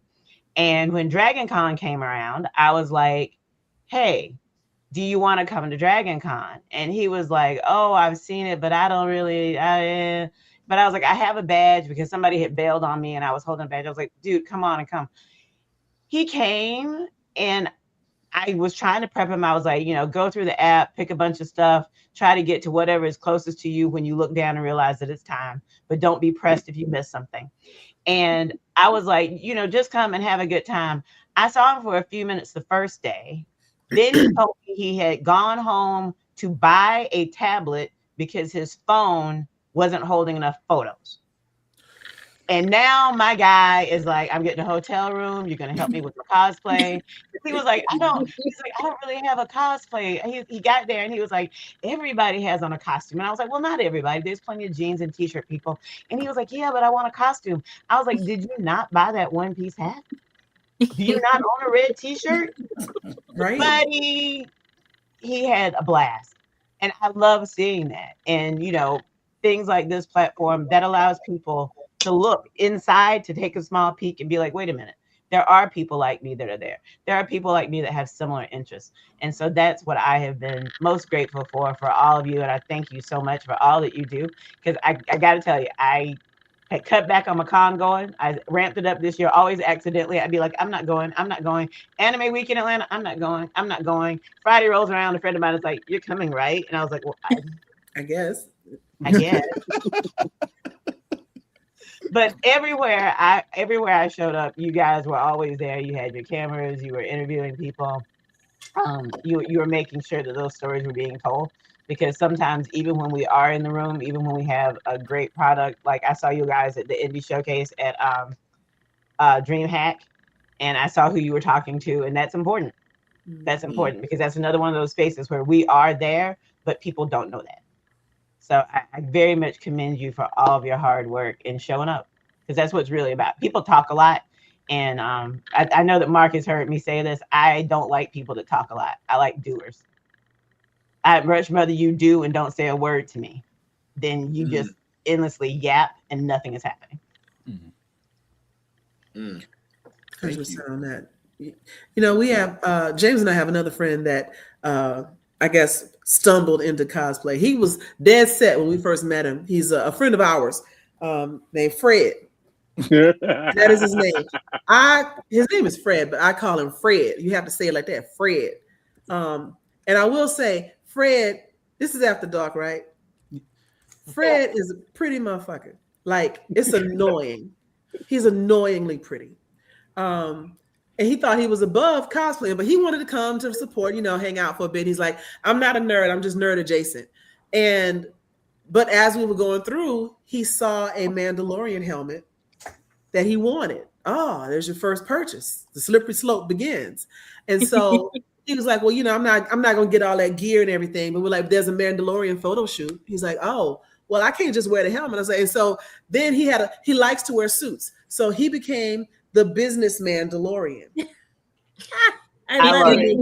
People loved it. They love the name and everything. And so now he's rocking the Mandalorian outfit, right?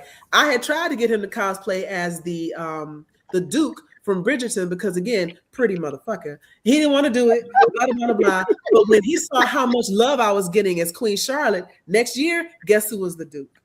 Right? So this past year, not only did he play the Duke, he also still was a business Mandalorian, and he came through as the commander when we played The Handmaid's Tale. Notice all of them, he had on a suit for all of the outfits because he likes that. And he even cosplayed a group cosplay with me and James, Tia, and who was the fourth one? That's the four of us. We were Smoke, Stack, Annie, and Mary. And so we did that this past year too. And again, he played Stack, so he got to wear a suit. But he is deep in the car. But that's what the point of the whole story, because I rambled way too long with that. But the point of the whole story is this is someone who he is like pushing 60, right? And he is just getting into cosplay. And there's all these factions of Black folks that think that you have to be Black a certain way or that that's not cool. But he got so overloaded with love at his first Dragon Con that now he's all in and he doesn't feel like it's weird or that he can't do it because he's too old or blah, blah, blah. And he's already planning his outfits for next year. So we're exponentially growing this by continuing to be true to who we are and letting some of our other friends get in on how cool it is over here in Blerdography space. I have to like to all of you guys that cosplay. Like I said, I cosplayed once at Dragon Con. I was there and you had a good time. No. Yeah, you cosplayed late. I remember that. Enjoying yourself a lot. Well, I've cosplayed once. And the thing of being stopped every 5 steps for somebody to take a photo of me, I could not deal with that attention. Oh, okay. That's the fun of it, though. Because you're a photographer. No, I saw your face. I was there. So Tony, you got to embrace that. Like, find a reason to do it again. Any reason. Because the sun came up. Because it's a day that ends in Y. Like, just cosplay. Right. Just do it. Like, the joy of cosplay is like whether someone recognizes you or not, but I mean it says something about the other attendees' admiration for what you did when they want to take a photo of you. Yeah. And that stop, and I get it, that stopping every 5 minutes may be annoying, but these are people showing you love. Embrace that. Don't be afraid of the compliments. Right. If they want to take your picture, that means you did good. Right. He was Blade. It was awesome. I remember the Blade cosplay. He did the head tattoos and everything. Wait, when? Back when Blade came out a long time ago. You know, back when I was skinny and had a 6-pack, you know, long time ago. I remember the photos. Yeah. I would love to see those photos. Yeah. I love Blade. Blade and Spawn. The live action Spawn? Yeah. Ooh, that was live action's okay. Michael J. White, there will be no slander. I said it's okay. I kind of figured that's why she loved it, but exactly. It's a good storyline. It is. What was the little clown dude in there? Violator or clown? Yeah. I like the actor John Leguizamo played John the Leguizamo. John Leguizamo is an underrated actor. I've loved him in everything he's ever done. Even The Pest. I love The Pest because of him. And he's just super cool. Like, I don't know if any of you watched his culinary series. I didn't know he had a culinary series. I'm about to he has find a it, though. culinary series something on to add to the Food watch Network. list. And yes, it's actually quite good. What is it I loved on? him as Tybalt in that one version of Romeo and Juliet. Ah, yeah. Yes, the best version with Leonardo best DiCaprio, version. right? Yes. Yes. Because Baz Luhrmann makes movies that no one watched except the people that watched it that really loved it. Right. Right. It was He's so polarizing. good. You're either on board or you're not with him. What is it? What was it? Who Something wants wrong. to everything? Thanks, Julie Newmar. Yes, that was awesome. Yeah. Yo, he looked like a straight up. I mean, he was fish. He was fish in that movie. He was pretty. Mm-hmm. Mm-hmm. He was definitely a lady boy. Mm. That's What? actually a bad term. Don't say that. Breathing. That's a bad term. Mm-hmm. Oh, well, See, hell, that's I the other didn't thing know. about having this XP.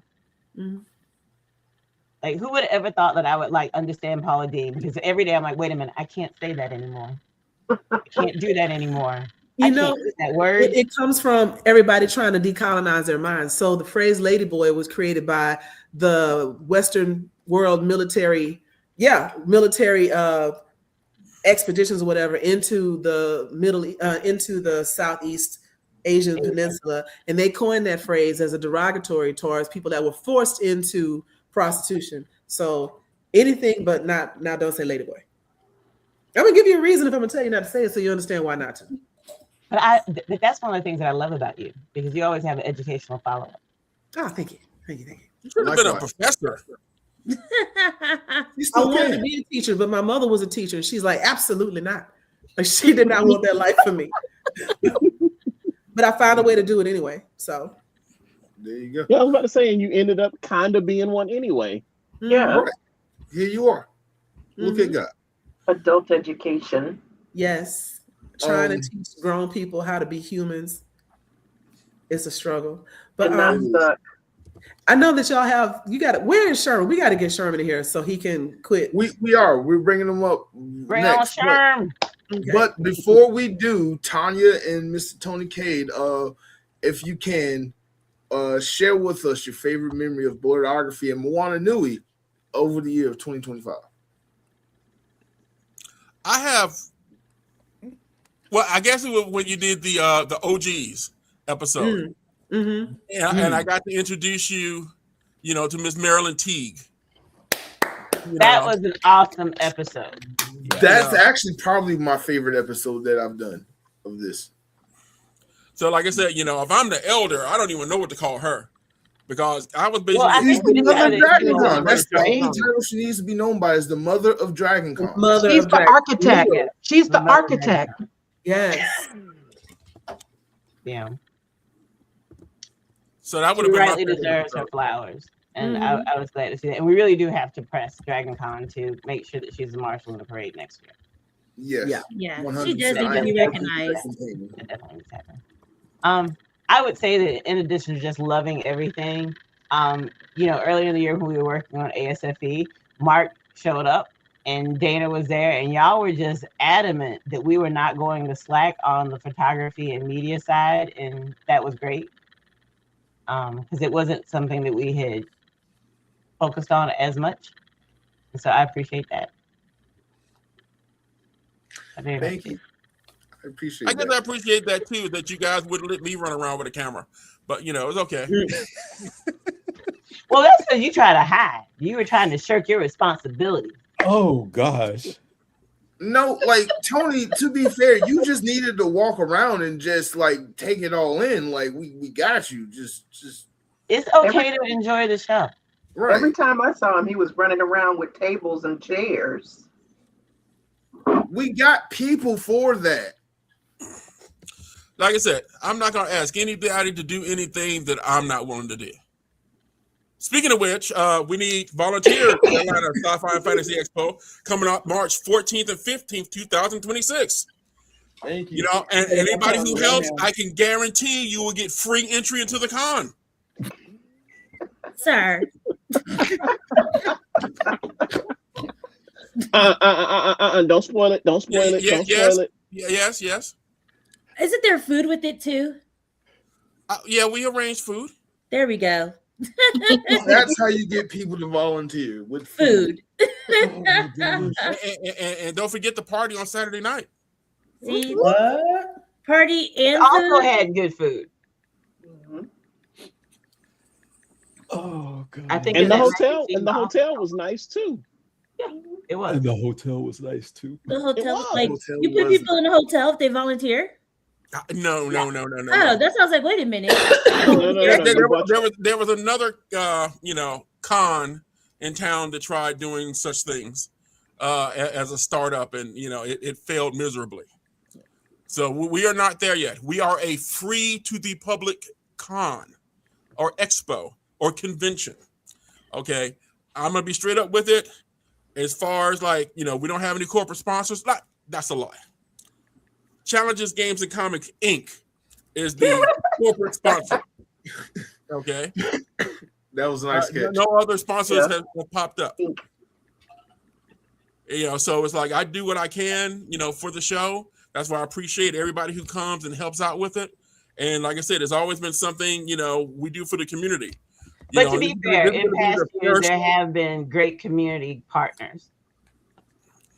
But like I said, not corporate sponsors, community partners like the county. I'm going to need as much help as possible this year because I'm without Renee and Tanya, which is something completely new to me.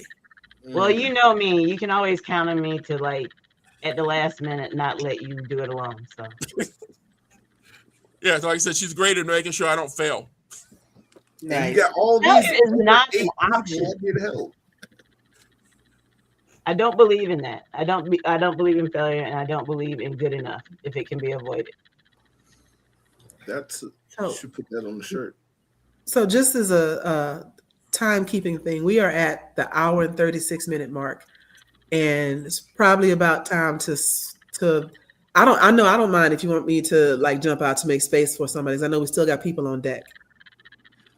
Yes, so let's go ahead and bring up our next couple of guests. Tanya, Tony, thank y'all for coming on. Thank you for the invite and for having us. Yes, or having me. Let me not speak for you, Tony. Well, shoot, I'm gonna kind of hate to go and stuff, like I said, because last time I looked, both the Falcons and the Hawks were doing pretty good. So yeah, it's 21-0. What? But yeah, let's go ahead and bring up Mr. Sherman. Joe, you can hang on for a second because I know that's going to be a fun interaction, and then I'll bring up the rest. We'll drop the members. I'll bring up the rest. Okay. Hey, thank you for waiting, buddy. Hey, man, I had to wait because my good name is being besmirched. Whoa. I'm very hurt. Why am I the bad guy? Why You am were I never the one who's cutting up? You was cutting up. I was That not. made you a bad guy. Made you, entertaining. Sir, all you needed was a top hat and a microphone. You was the ringleader. He was making it a party. The life of the party. Exactly. Who doesn't like the life of the party? Look, I was just entertaining people in the green room. That's what I was doing. And I was entertained, and I appreciate you. Yes, and thank you for offering your legal services because I may need to sue a few people for again besmirching my good name. I got you. It is on. I can't wait to watch this back and be like, and Exhibit 1, Exhibit 2, Exhibit 3. Exactly. Get But those yes, wallets ready. Yes, thank you all for having me. I appreciate it. It's good to see some folks because, I love Tanya, I love Renee, Tony. Yes, Tony was actually on the first After Dark panel that I actually pitched and got picked up for DragonCon, and it was about let's just say inappropriate comic book characters and panels. So there's panels where it's like, how did this get through standards and practices? And he was on the first one that we did that year, and it was a lot of fun because, yeah, man, some of these comic book artists and writers, they're working through some stuff when they're doing their issues, man. So it's that was a fun one to do, and it's one we've done for about 5 years now, maybe 6 years. Ooh, I want to go to the next one. That sounds interesting. It Oh, does. hopefully we'll get picked up again next year. Usually it's just called WTF Moments in Comics. Ah, okay. Ooh. Yeah. Like there's a reason Power Girl is known right now. Yeah. Yeah. Yeah. There's also a great panel where we see Ant-Man using his powers to Blacking the boys? to service Wasp. We'll leave it at that. Yeah. It's like the opening of The Boys season 2. Almost. Almost. I love Yeah. it. I love Actually, it. yes. Yeah. So Dragon Con's a lot of fun, not just for stuff like that, but especially for stuff like that. Especially for stuff. I go for stuff like that. Absolutely. I'm just And you and kidding. I can be friends. Yes. Love it. So on that note, let's introduce Mr. Channing Sherman. Welcome to the show. Oh my God, I almost messed up your name. Welcome to the show, founder of Black Geeks of Dragon Con. The whole reason why we all are here, being ourselves in our Black nerdiness unapologetically. You pretty much got the ball rolling with David Samoa and so many others with about 10 years ago with the first ever Black Geeks of Dragon Con photo shoot at Lee Ivy Park at Dragon Con 2015, I believe. You were on the show. We know how the Black Geeks of Dragon Con show, we know how the shoot was founded. We know where you have come and gone since then. What we don't know is what is next for Black Geeks of Dragon Con, celebrating its 11th annual year at the 40th anniversary of Dragon Con. Yeah, we've got a few things in the pipe. I mean, one thing we've been doing, and I did a lot of it this year. I don't like to take all the spotlight. So I know last year I was really big about growth and putting other people out there. Anytime I was submitting these panels to Dragon Con, automatically in the back of my mind, I'm like, okay, what people of color can I get up there? What people in our group can we get up there? And I've always kind of done that in the past.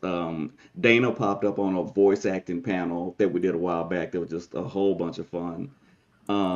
Keenan Aquarius taught me cosplay. He popped up on we did Name That Cartoon, and we're just playing the first few seconds of different cartoon intro themes where they could pick it up. Also just trying to get more people moderating. So I think it's just kind of going from the photo shoot. And for those of you who know photo shoots, you know photo shoots are one of the most unofficial but still official parts of Dragon Con.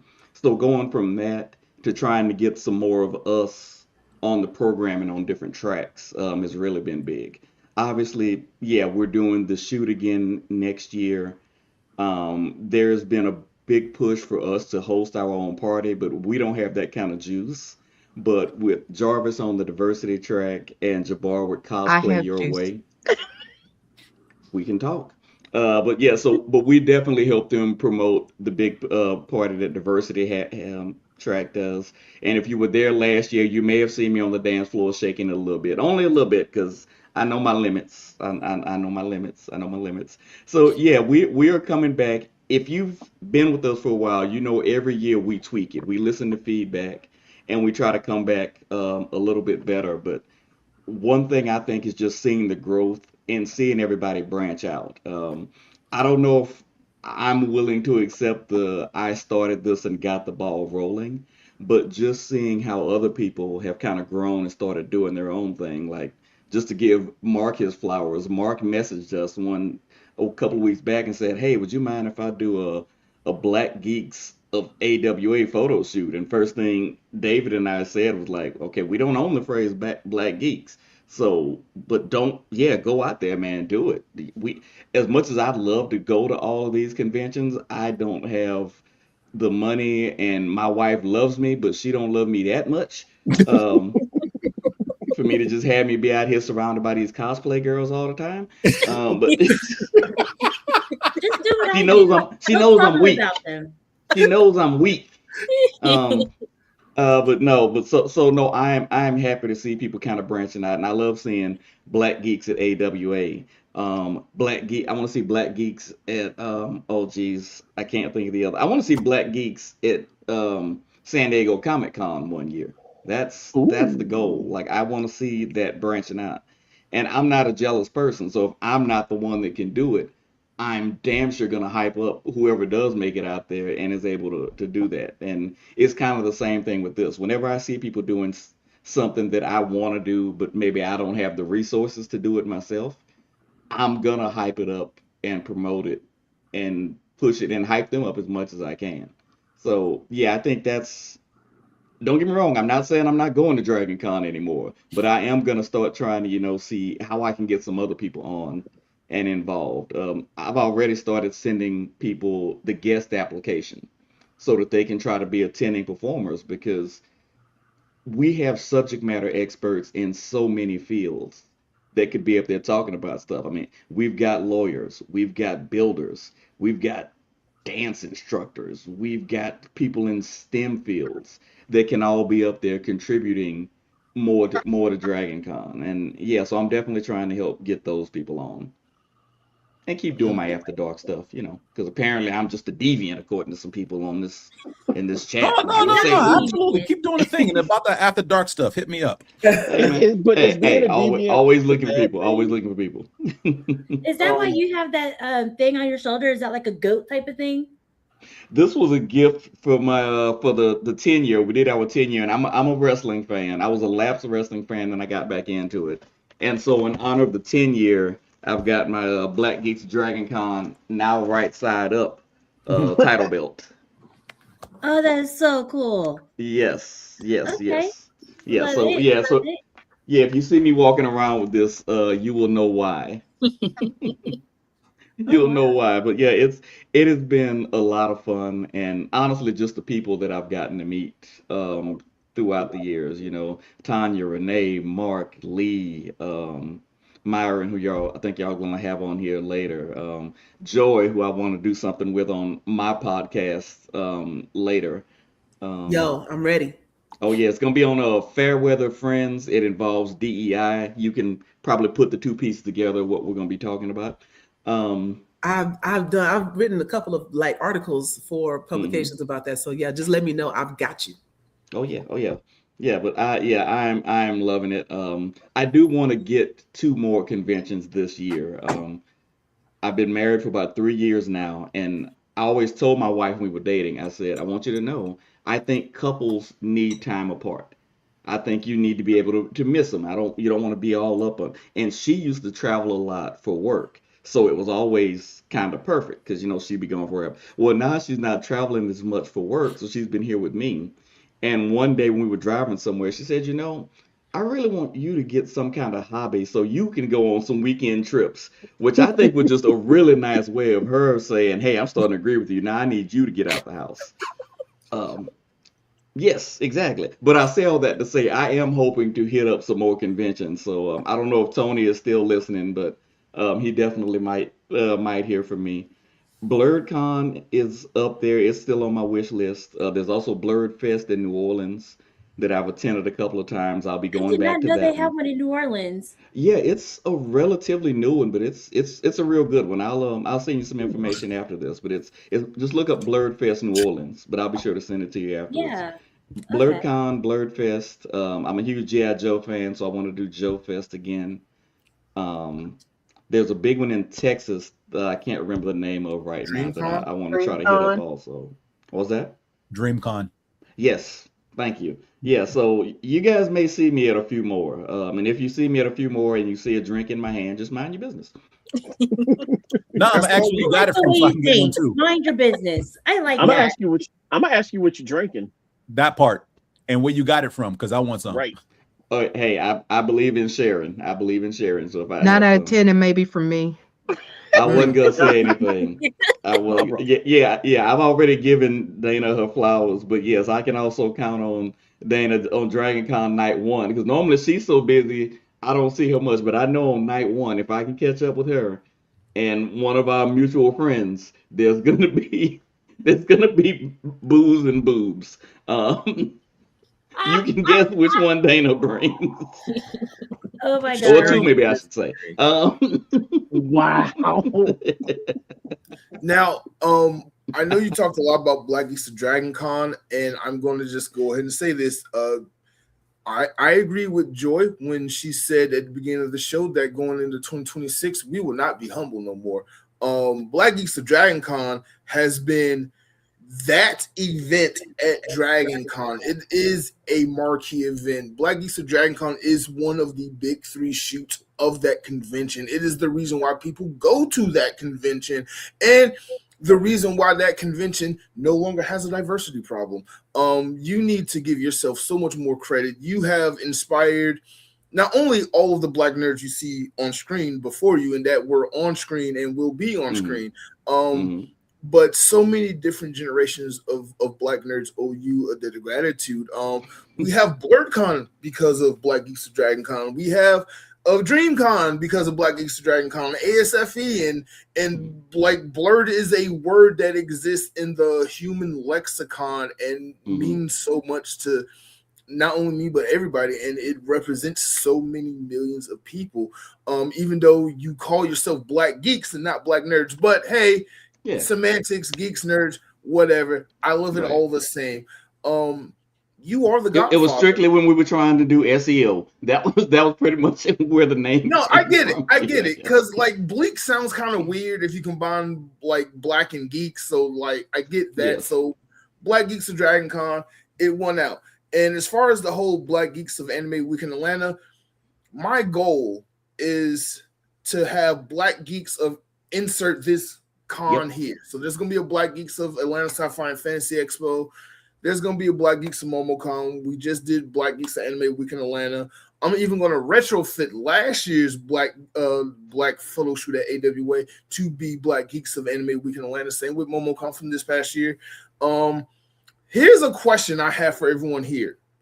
And I meant to ask this at the beginning of the show, but this is the dilemma I'm at with this Black Geeks of Insert Con here thing. So BlerdCon is the next con I'm going to. And I have been encouraged to do a Black Geeks of BlerdCon shoot. And a lot of people want to do it. The problem is, I feel like it's a little redundant because BlerdCon itself is already the Black Geek shoot of BlerdCon. It's like if when these people tell me, like, what if we did a White Geeks of Dragon Con? I was like, do it, but it's just called Dragon Con. You don't have to put a color in front of it. So should I do it? Should I do Black Geeks of Dragon Con? I mean, BlerdCon, Black Geeks of DreamCon, and every con? I say yes, because someone who's attended BlerdCon every year except for this year because of the change of dates, I couldn't do it. But a lot of photo shoots are people arrange for their groups, but there's not an actual organized photo shoots throughout the convention. So if we have a Black Geeks of BlerdCon shoot, and it's like it's gonna be at this time, cosplayers, because just like Sherman said, not everybody, and Tanya said it earlier, not everybody's gonna be in cosplay. They're gonna be jeans, t-shirts, whatever. And you can announce that saying it's gonna be Saturday at 2. Here's the place, and then you can announce, all right, here's the big group photo, but then here's the photo, okay, all Marvel characters, all DC characters. And then you're getting that big group shot that is, for everybody. Because we also know BlerdCon, it is not 100% Black folks. It is 90% Black folks, 10% others. Say about 95% Black people, 5% others. Okay, so I feel it's a 10%. It's okay. It's around the 10% range, close to 15%. Okay, so my next question for you would be is what location at BlerdCon would be suitable enough? Because if you're familiar with how BlerdCon do their cosplay shoots, some of them, if not most of them, are just in the lobbies of whatever hotel between the two major host hotels, and some of them could be outside. Last year, they had a Dragon Ball Z photo shoot that was underneath a bridge, and it was really nice. It was just cold. But all the other photo shoots were literally in these cramped hotel lobbies on the second, third floor in their atrium levels. So talk to Hilton and the people of BlerdCon. Just like with Dragon Con, They have it coordinated similar to AWA. They have certain places for photo shoots that are strictly for photo shoots. Talk to them, because the issue with BlerdCon is they're just finding places to shoot, and it's not anything officially designated by the con for the photo shoots. Gotcha. And Mark, one thing I would suggest, and not that you have to do this, but just something to think about, is find a way to get Blerdography in the official photo shoot name so that you can distinguish your photo shoot from everybody else's. True. Yeah, you're putting it on. Yeah, And I look, already- man, you put in a lot of legwork in that brand. Get the most out of it. I But I'm kinda just saying, for already anybody do who that. says, what's so special about yours? Well, here's the lineage of everything else that Blerdography has done. Here's another piece. The problem, well, so my idea is once I get the Black Geeks of Insert Con Here thing going, it's going to be Blerdography presents Black Geeks of Insert Con Here, with the exception of Dragon Con, since that was established before, but still associated, if that makes sense.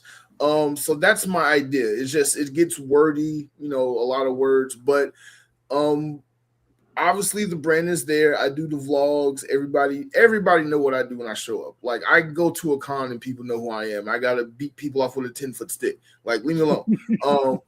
So I see the work. The seeds have been growing. My garden is blooming. Right now, I'm just cultivating the garden and just, making space for new stuff and new people.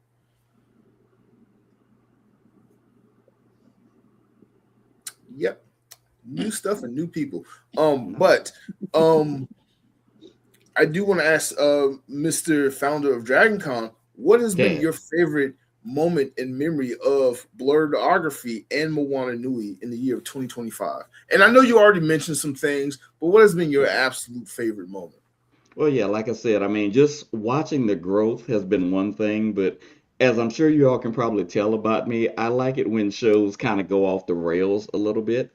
And I gotta say, your DragonCon post show was just the right amount of chaotic. That was one of my favorite ones. Like, I think some people were still in DragonCon mind when they were on there. Yeah. Those two. So that one stays out. Second row, both sides. Yeah, second row, both sides. Yes, Adult Money and Blurred Spaces also. But yeah, the Dragon Con wrap up. I mean, obviously that you knew I was gonna be there to watch that one. I try to catch all that I can, but that one was just the right amount of chaotic, and I just could not stop laughing. Like, I felt like I didn't even need to be in the comments causing chaos. You guys had plenty without me. Twinning, it's okay. Twins moniker. And that's why I love being part of the twins. It's fun. It's lit over here. Me and Joy have a great time. Yes. Oh, I love y'all's parade. Yeah, the parade commentary. And completely unscripted. That's just me and her vibing off each other and having some decent. Matter of fact, when we did the wrap up for AWA recently, we did kind of a recap, and it's the same kind of chaos. Like, Mark was like, okay, and before he could say roll, we were like just going at it, having a great time. And I want to bring more of that chaos into as many cons as we can get into next year, Because do you even know what a carb is? A carb? Yeah, that was hilarious. The fact that you got him to react like that was really hilarious. I do what I can. You do. It was fun times all around. Again, a little chaos goes a long way. Yes. We try not to overdo it, but we go right to the limit. Yes. Find that line, stick a toe on it, and pull it right back. I'm mad that I said something about a toe and Mark got excited. I'm a wee bit concerned. Oh, wow. You should be concerned because I mean, everything you said, the toe got That's it. what I mean by cutting up. Right here. That's the cutting up right there. The toe got it. It's not even the twins. It's this one. Go ahead, toe guy. What's going on? No. I was gonna say one of my favorite moments from the Supreme Attorney was during the parade video, but while I was editing it and I happened to notice the nuance of what was happening, when you screamed out at the top of your lungs, "Oh my God, Rainbow Bright," and Joy, her face and reaction and shock was like, this girl did not just scream in my ear. And that was so hilarious. I had to just poke fun at it and zoom in on Joy's response to that live reaction to you being a grown adult reacting to a cosplayer as dressed up as Rainbow Bright. It's precious. Rainbow Bright. She's a legend. How am I supposed to react? You'd be like, "Oh, it's Rainbow Bright. Good job. Hey, look at cosplay." Absolutely not. All the enthusiasm is needed. Someone is all I'm saying, because I'm not gonna judge you because I react the same way when I see any G.I. Joe cosplayer. Thank you. Anyone. I revert back to a 6 or 7 year old, and I acknowledge it. I'm okay with it. Thank you, because that's exactly what happened. And he keeps saying, "You should have seen Joy's face. She was so annoyed." No, she wasn't. She was excited for me. So that's all that was. She was afraid for her life. She was not afraid for her life. Even if I was annoyed, the level of insulation in Angela's bubble when she wants to be in there is impenetrable. So I could have literally been like, "Be quiet," and she'd be like, "You love me." So That's exactly what just happened. I'm happy we understand this. Because I was super excited when I saw strawberry shortcake. Yeah, it's a mess. It is what it is. And I am not apologizing. Like Joy said, power to the people. As you should. But Channing, thank you for coming on. I appreciate and support everything you've ever done with Black Geeks of Dragon Con, to your support of Blerdkast and Moana Nui, and all the other Black nerds and blurs and geeks and bleaks and whatever you call yourself and identify as. You have been in everyone's corner. Like Dana, you have been one of the pillars to this whole community, and without y'all, we would not be here. We would not be successful and shining in the way that we are. So just thank you so much for coming on. Of course, I'm gonna have you on again. Say when, man. Say when. You know I got you, but we got like 15 more people to bring on. Get them on. Yeah. So we're gonna do a mass batch. I'm gonna go ahead and ask if the members, if Dana, you could just leave me and Joy, drop all the other members, and bring up all the other guests that haven't been on yet. All right. Bye. Take care, folks. See y'all later. Thank y'all for joining. Love y'all. Later. But yes, coming up next, we have some other guests that have been some of my favorites throughout the whole year, and just kind of throughout the existence of me as a photographer and cosplay photographer, content creator, and just a nerd in general. I would like to welcome to the show, if they're still here waiting in the green room, Mr. Smooth Cosplayer, Miss RJ Atkinson, 2 parts of Blurred Over with Ebony and Isaiah. Yeah, Isaiah. And Mr. Husky Hokage, because I know he's been waiting. So let's just bring everybody else on. Yo, thank y'all for your patience. This has been a marathon of the show. So we try to make sure we had a chance to get to everybody. But y'all and Phil, Phil the Blurred ankle leg. You know, the ankle leg of the relay is the best leg. Okay, now we're here. There we go. We in the room. We in the building. Anybody else waiting in the green room that hasn't come up on the show yet?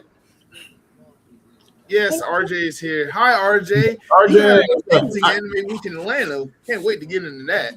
Yes. By the way, RJ, I finally sat down and read Volume 1. When's Volume 2 coming out? It's already out, dude. It's already out. I got let's see. I just got paid in a few days. I'm getting paid in a few days. I can work something now. Take his money now. Exactly. Take his money now. we will pause the show right cash now. transactions. Yes, I will not stop a Black person from making their money. Do what you got to do. We will wait. Yeah. Wait in silence and just be patient. Somebody has another TV playing in the background. Oh, I'm sorry. That's probably me that you hear, and I'm so sorry. I'm so rude.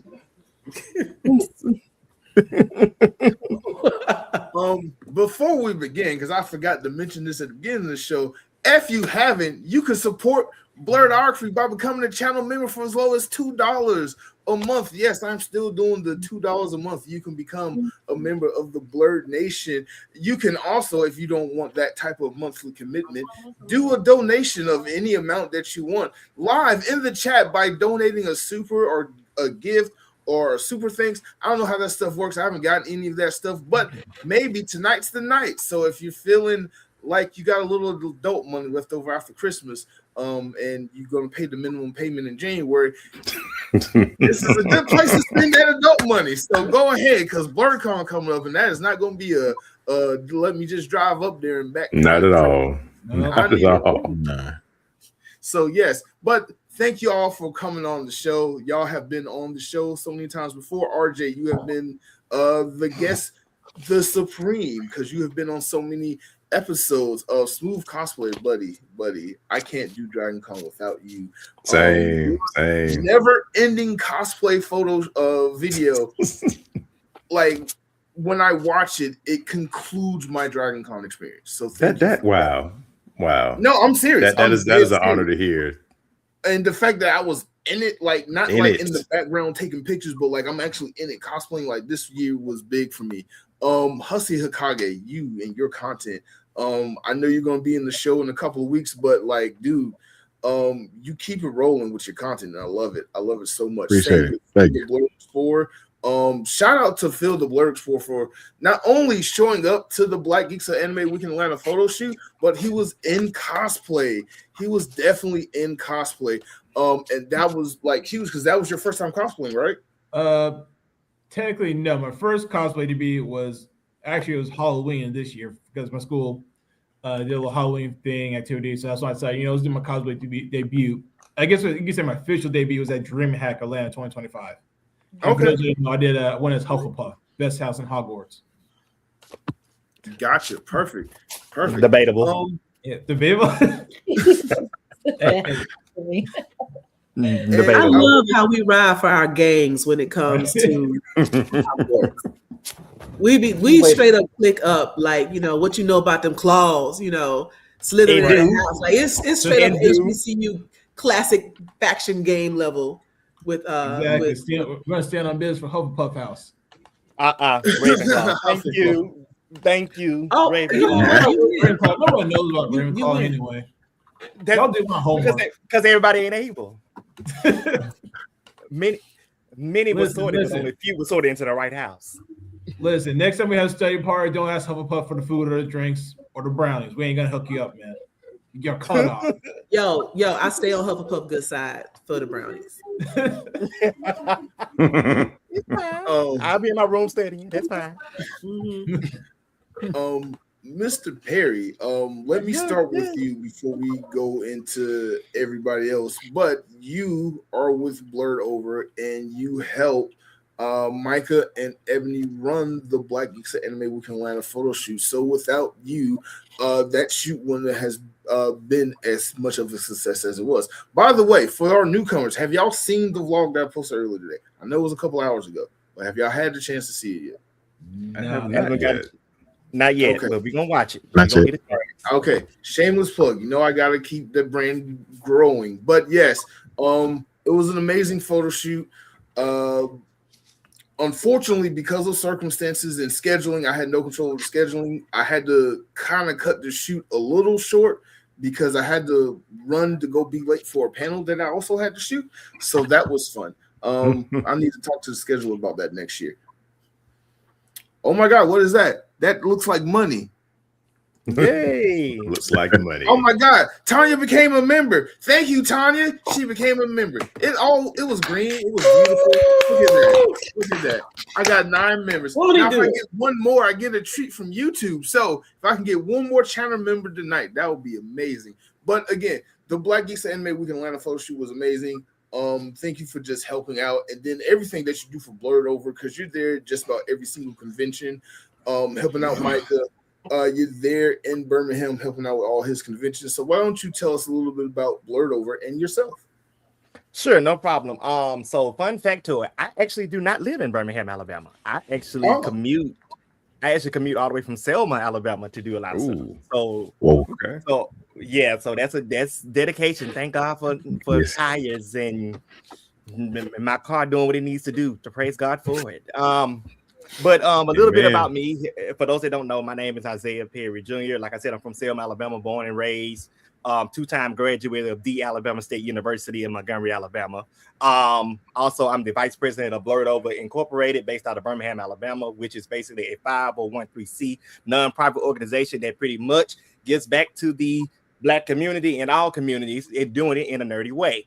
So, and we do events such as back to school drives, clothing drives. We just recently did a canned food drive when the incident came out about the government cutting food stamps and whatnot. We did something for that. We do photos, like you said, photo shoots. We create content. We stream video games. You name it, we have done it. We also are cosplayers as well. So, and then on top of that, we're your favorite turn up table at every con that we come up to. We're gonna have a good time. Like, and then some of the stuff that we're known to do at cons for as panels or we do line dancing, and also blurting out, which is like a nerdy version of Wild and Out. But all in all, we still that group that you want to come to. We the cookout table for real. Not gonna lie to you. So all it takes is just us to get in our speaker, our turntable, and a lamp. Yes, the turn up table, exactly. And you're at the right spot because you're gonna see me with my fan. Oh, it's gonna be, I don't know what color gonna be exactly. We the fan table. So yeah, we're gonna have some fans with us. But nevertheless, we a turn up crew. We love what we do. We don't mind giving back to the community and lending a helping hand. So that's what we do. That's what's up. That's what's up. Speaking of some of the things that you do, again, you did a lot of, or your organization did a lot of things at Anime Week in Atlanta this year. You had your jukebox party that turned into a blackout party that I will forever make sure Micah knows that's need to be the plan going forward. Is y'all need to have a blackout party, because that you turn like a technical issue into one of the latest things that happened that whole weekend. Wow. So that was funny for that. Like, because I walked in there, I was like, why is it black? Don't care, everybody dancing and having fun. So I started dancing and having fun, and then y'all saved the party and stuff. I was like, yo, this need to be the thing every year. The jukebox thing was nice, but blackout party is nicer. Just being honest. But so let me tell you so funny story about that. So the party started off where it's supposed to be a centers party. So we started off with the centers thing. We was going good at 10, up to about 10:45, the power goes out. So in the midst of the party, he's like, not today. Not tonight. So we end up having to rig it some kind of way. Use your colorful metaphors. We amongst family. We know what you meant. So we end up hooking up to the another power source and kept the party going. And it was a time. We had a time. And with the centers thing or whatnot, we was real good. Our theme for the night was Tonight We Sin, and that's exactly what we did. It was some sinning going on. But either way it go, it was still fun. And it was still a time. We looking forward to doing it again next year. We still going back to the drawing board about what theme we're going with and try to go with the trend. Blackout. You want to go blackout. That's true. But blackout on purpose. You do blackout. That is true. But we kind of like the theme and idea that we've been going for. We've been tossing around Minions. We've been tossing around doing MTV Rewind, some kind of things like that, and just making it real black. We thinking about a lot of stuff, but all in all, we definitely thinking about trying to do more than just that Friday night party. So, and trying to get on to some other days as well. Please bring your fan, and if you don't know how to use it, I will teach you how to use it. Please come find me. I'm so friendly. Please. I was going to get at you. Whatever next con you're going to, I want to have a tutorial video on how to do that on my channel, because some people need to learn how to do that correctly. So if the cards align and if it's God's will, I will be at BlerdCon. I'm trying my best. I got the days. Okay. I got the PTO to use, so I might as well go and use it. Well, no, technically it's not PTO. I got sick days for educators that don't understand. So I got sick days. I got if I'm not mistaken, I got about like 20 some of them to use. So might as well use them. It. But yes, so don't Oh Lord, it's looking like BlerdCon's PTO, going to be prepare the kind of lit. others. If you ain't going to Yeah. BlerdCon, you is missing out. I'm trying. And see, the tomorrow. thing is, even with Blerdcon, I'm trying to figure out, like, outside of just getting there, just figure out what I'm going to do. I've already got some stuff in the reserve. Like, I want to do Khalil from Bebe's Kids. That's a good one. Yeah. Okay. Yeah. So, and then I think me and Mike are gonna do a joint cosplay. I think he's gonna break his Major Pain back out, and I'm gonna do Tiger. Nice. So shout out to Orlando Bloom and his sobriety. Yes. So we're so happy. We praise God for it. But yeah, but all in all, like I said, Blerd A1 was definitely a time, especially the photo shoot. The photo shoot was amazing. I look forward to that every single year. Like, it's just being able to see people that look like me in cosplays and just be able to be authentically themselves. Like, it was really, really, really cool. I mean, I hate that it got cut short, and then I just hope one day we're able to find a power source so we can bring some music outside, even though they might run us off. But still, it's still gonna be a time. Perfect. Mm-hmm. Speaking of BlerdCon and things that's happening in the future, Mr. Hussey Hokage, will we be seeing you at a convention soon? More than likely. Not gonna be BlerdCon. I can tell you that right now. Not gonna be BlerdCon, but I am looking. I was at DreamHack. I got a chance to meet my boy Phil down here, the Blerd Explorer at DreamHack. This past October, November, whenever it ends. Yeah, I was there. November, Yeah, I got a chance to go to DreamHack as a creator. So, and the thing is, DreamHack is moved to the summer. They're moving into May. So the thing is DreamHack and then MomoCon. They like back-to-back weekends. So I'm trying to decide. Just that. Well, yeah, but I mean, those two are right. Like those two are right there. Those are the two ones I'm looking at. But like I'll be with me being here in Birmingham. I'll definitely be going to Comic-Con, however you pronounce. I'll be going to that one. That's like one of the biggest ones coming that's local to me. So I'll be at that one, and then I'm either going back to DreamHack or Momo. Whichever one I can get in as a creator, I'll probably go back to, because that was my first DreamHack. I really had a good time. I got a chance to meet a lot of people that I've been either met online or been friends with online. So I had a really good experience with that. So I'm looking forward to that again. So it'll be one of the two. I don't know if I'll be able to do both, but it'll be one of the two for those. Was that DreamHack or DreamCon? DreamHack. Okay. DreamHack. Okay. Cool. Yeah. Perfect. Miss RJ, how are you? I am wonderful. I'm rested. I'm full from Christmas still after all of that rum cake and everything. Yeah, we're good. We're good. Didn't you say you was gonna?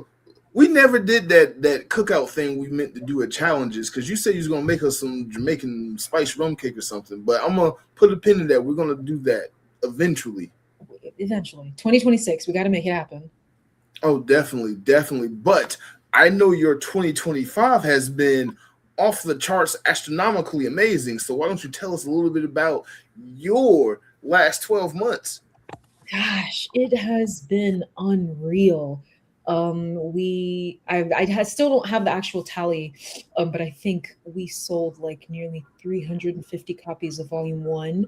I had my first book signing. I got to do a collab with Tiger Sugar. Had I was on the radio. I got an article in the magazine, Smyrna Lifestyle magazine. Got to speak at some schools, advertise a series, also talk about creative writing. And I mean, finish Volume 1. That was an accomplishment in and of itself, because there was just so much that was going on behind the scenes. One day I will talk about. Yeah, it's been an amazing year, and I'm just like really grateful, because this is the first, like, it's the second year promoting it, but first year like commercially getting anything out there. And so I like at anime, like actually at AWA, someone came up to me and was just like, oh, Bob Carter's kind of told me about you. We need to work together. And so we got things lined up for next year too. I'm just so grateful. That's amazing. That is amazing. And I just want to say, a lot of people will say, I was fortunate, or, I got lucky, or something, like, it was good. I have to say, watching you at the cons that I've seen you at, your hustle, and I don't mean hustle like, hustle mentality, like, gig mentality. I mean, your dedication to making sure everybody has what they need, everybody gets what they need, what they're expecting from you, that you are well stocked, that you are interacting with people. We talked about this at AWA, but there's some folks that were sitting in a booth filled by stuff that 5 other booths have, first of all, and they just sitting there, not even letting folks walk by, or they're just looking, watching you walk. No interaction. No, hey, do you want to check this out? Are you interested in this? No marketing, no sales. And so the success that you're seeing is deserved because you earned it. The work that you put in the beginning and the work that you continue to do, you deserve everything you're getting times 10. Thank you. Times 20,000. For real though, like seeing that has shown me what not to do should I get a table at DreamCon next year. Yes. And also I'm gonna try to get a speaker somewhere just to advertise, to get people to come to my booth if I get one. Thank you. Thank you, Yeah, guys. you've done great work though. Keep it up, please. Thank you. Yes. And not only have you done great work, but the book is really good. Like the book is really, really good. Like I finally finished reading. Between reading this book right here and your book, there you go. My cup has been runneth over with Black enlightenment and words of wisdom and everything. So again, the book is good because so often, not to throw shade on anybody, so often I support a creator and I read their books and I'm like, oh, this needs some work. Your stuff needs to be on every bookshelf in America, every bookshelf in the world. When is the anime coming out? Like, I know you spoiling some stuff for next year, but when's the anime? That's what I'm waiting on. That's where we're at. You know, that's something where when I started this, that was the goal.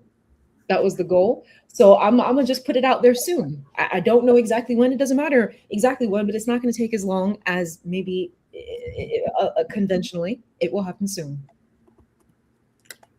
Sounds like it's happening sooner than later. You just kind of, not trying to spill the tea. Yeah, But I got you. Hey, let her release things on her own time. I got you. I got you. I'm waiting for it. Yep. I got you. Mr. Smooth cosplayer. What up? Salsa dancing cosplayer, if you will. You have also had a very interesting and extraordinary year. Why don't you tell us a little bit about it? Oh wow. Where you want to start, man? Shoot. Just wrapped up another, what am I thinking of? Audiobooks. So I also do voice acting. So I'm not gonna spoil any of it actually, but I actually did what's the word for it? Like a dual narration. Yes. So I'm doing the second book for an author. Shout out to author B. Truly out there. She has a book called The Temptation Trials. So me and another guy did the 2 main male characters' voices for her previous book. This book, I came back kind of as a guest voice actor because my character and the other guy's character, their girlfriends are the main characters this time. This like this dystopian future, and like the governments, they control who you marry. So meet my character and the other guy's character. The only ways they can stay with their girlfriends, because they're about to turn 21. So you turn 21, you got to get married to whoever the government says you got to get married to. They have a reality show called The Temptation Trials. It's basically like some, you go like some Love Island stuff, whatever.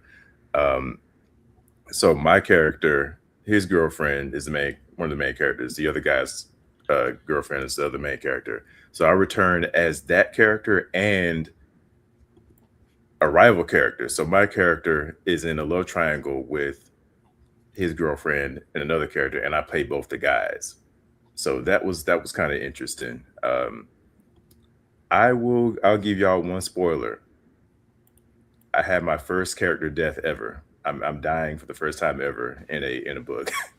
Wow. I ain't gonna tell y'all who. I ain't gonna tell y'all which ones, but I died. Did you die well?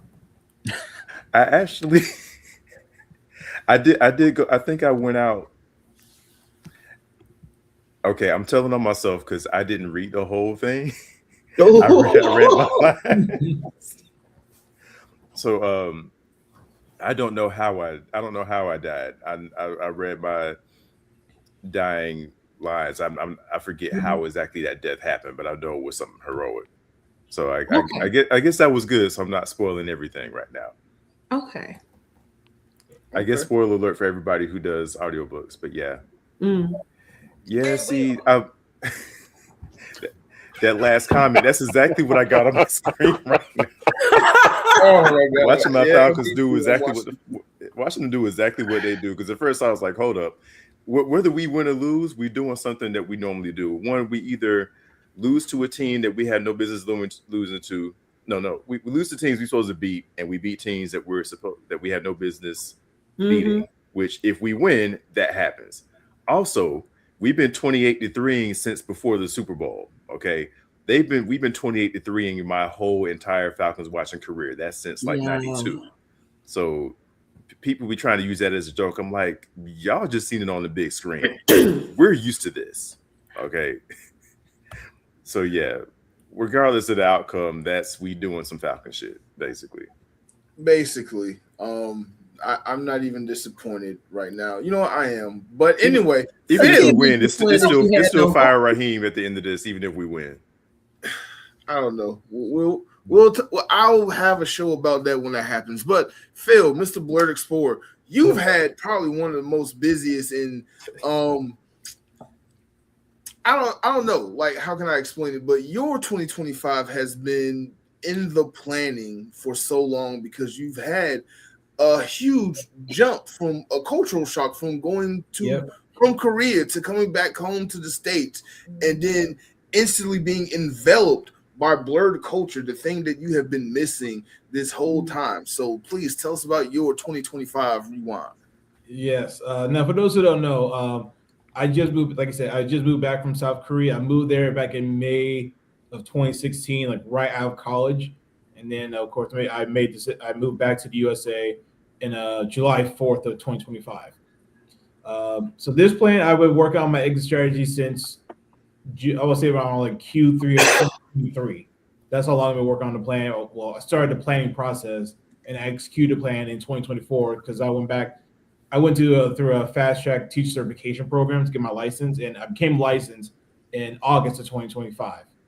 So the first half of 2025 was spent in Korea, and also in Thailand, Cambodia, because get research for my next book, shameless plug. I'm writing a book called The Black Child's Guide to Thailand, Cambodia. I'm also doing for South Korea. So that's going to come out. Finally, going to come out next year.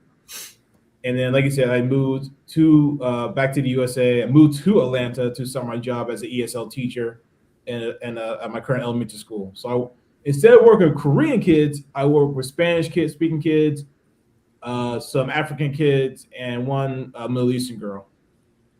And sometimes I do help out the American students. I do help out some of the American students with their assignments or tasks.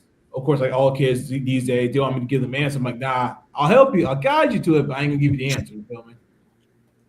Right. And of course, there are times I caught one student using AI too, like a lot of teachers. And then, of course, I went to Dragon Con for the first time in my life, which was a blast. And of course, Mark, you promised you remember your word. You put me onto that. And of course, when we first met, he told me, I think he said he almost broke his neck looking up to me. I think that was a day one of that Friday night at Dragon Con. And then I went to the Blerd photo shoot, which is amazing. Which, of course, like seeing that, like seeing all my people shining, just having a good time, seeing the cosplay season was an amazing feeling.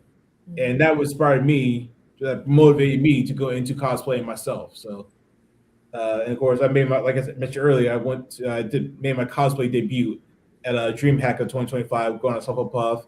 And BlerdCon, I'm pretty much going to afford to scrap because I'm going to need that money to pay for my current book to get it edited, get the book cover, well, not the book cover, edited, all that jazz, and also try to get it printed out to hopefully get to gay table at DreamCon next year. Character wise, I'm definitely gonna look at doing Fillmore. I was thinking about doing Tommy from Martin. Yes. Yeah, Tommy from Martin's a good idea. I was thinking about doing Coach from Left 4 Dead 2, Lee from the Telltale's Walking Dead, and definitely Mace Windu for sure. Oh yeah. Oh, I'm so glad you brought that up. Mace Windu, future cosplayer, meet Mace Windu, fusion cosplayer. Smooth Cosplayer has a version of Mace Windu that's probably one of his better known cosplays. Jules Windu. Yeah, There you go. I mixed Jules Winfield and Mace Windu. So yeah. Phil, how tall are you, man?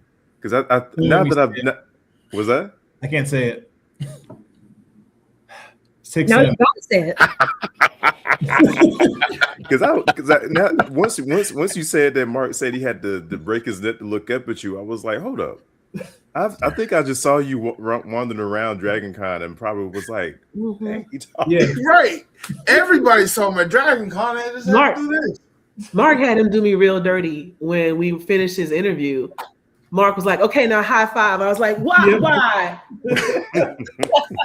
He went high too, and I was like, this is wrong. That was his normal. That was his normal. It was his normal. His normal. Like I didn't have a step ladder, and so I high fived his elbow. Me, I do that to everybody now, so don't worry. No one said. But no, really just the fact that I had a chance to go to all these major cons in the span of a year is an incredible journey, an incredible feeling. And of course, there was some reverse culture shock going from a place where there ain't no black folk. I mean, there's black folk in Seoul, but then going to Atlanta, it was like, oh my God, so many of us around. and not enough short people. Everybody's all tall too. It's like, oh my God. And the best feeling of be able to go to JCPenney's and be able to walk into a clothing department store and actually buy clothes. They actually got my size. It's a big tall for me. Whereas in Korea, it's like, maybe I could get a shoe here. Maybe. Right. Everything else is tailored. Because what even are you when they look at you like they make humans like this? But of course, and also had a chance to go to various black vendors. I went to RJ's booth, asked many questions about, hey, what's the process like to start the payment process via Square, using Square or whatnot. And it was very helpful. Everybody was completely helpful, giving me piece of advice on how to start the payment process. So it did help me learn what to do when I do eventually get a table as well. And like you said, Joy, we said it earlier, what not to do when you're having a table, if you have a venue. Just, even though I'm an introvert, I'll put on the extrovert mode for my kids. And of course, I'll do that when I get a table to show that energy, hey, come in and check out my books. And of course, meeting my friend, my boy Husky Okage for the first time. I've been following you. I love your content, man. Keep doing what you do. Thank you. Oh, we got another new member. Hey, another one. Who is this one? Hey, that's why you're going to Blerdcon, man. I don't know who that is though. Who is? All right, we'll figure out later. But welcome. Isaiah. It's me. It's me. Oh, Isaiah, thank you. Okay. You can tell by the first name. Good guy. It just popped up. I saw green and orange. I was like, money. But I'm at 10. Thank you, Isaiah. Thank you. No problem. No problem. It's all right. It's all right. Just he didn't recognize you out of cosplay. He said he already don't recognize people and they got a different outfit on. So that's every time. It's okay. New cosplay. Who this? Right. Also, I mentioned doing Tommy from Martin. If y'all have a suggestion for what outfit from the show that I should wear, you let me know. I'm not a fashion person. That's like my kryptonite. Fashion. You got to get the cream turtleneck sweater with like the little green patches or whatever, like the trees, whatever across it. Yeah. And some like slate gray slacks. Yeah. Oh, and also Saitama. I'm thinking about doing Saitama from One Punch Man. Mostly because at the last day of school, I shaved my head, and one of my fourth grade kids like, teacher, why you shave your head? You look like One Punch Man or Mr. Clean. Like the roast. These are fourth grade kids too. I'm like, bruh. No, Mr. Clean. True. Nah, I got something big. So my other cosplay, future cosplay, and I'm going to go back to the gym in the next couple of days. Fitness journey, because I'm gonna go as Sagat from Street Fighter 6. Do that shit. Yes. Which, funny enough, for those who don't know, I actually did Muay Thai in Korea too. I actually really like doing Muay Thai, so I want to get back into it. Love it. That's what's up. That's what's up. That is what's up. That is definitely what's up. I'm doing too much at one time. Okay. But before I bring up the end of the show, before I let y'all go, let me ask each of y'all, what was your favorite moment of Blerdography, Blerdkast, Mark, me, or Moana Nui of 2025? I go. That's fine. For me, it was definitely the queer people in Blurred Spaces panel that we did. That one was so much fun, and I hope in 2026 we have a part 2. And I get to come there'll back. be a part 3. We did part 2 in October, but yes, there will be a part 3 in June of 2026 that you will be on. Thank you so much. I had a ball. I mean, that was so much fun. So that one, because people don't understand, outside of just being a Black person at a con, that is where we had to fight for spaces, but being a Black queer person in a space like that, is a whole nother level. So So, but I was very grateful to have a space to actually talk about it and share those insightful things that most people would never understand or never had opportunity to learn about. So, but I'm looking forward to more outside of just the queer panel or whatever. But any other time you want another person to provide like I'm looking for. You need to try to do an HBCU one. Oh no! What HBCU did you go to? Alabama State. Spelman. Oh, Spelman night. Okay. Yeah. All Let's do right. this. Yes. An HBCU grad one. Oh yeah, that's definitely. So, but all in all, like I said, it was outside of me just becoming a member of your page. It's more so just pouring back into you because you poured so much into Blurred Over. So why not have one person from the team pour back into you? Because you whenever we want to do a photo shoot, you always come. Whenever we need something, just anything, or you show us major love. Anytime we have an event, you coming around, supporting, hyping us up, tagging us, sharing our posts. So why not pour back into you as much you pour into us?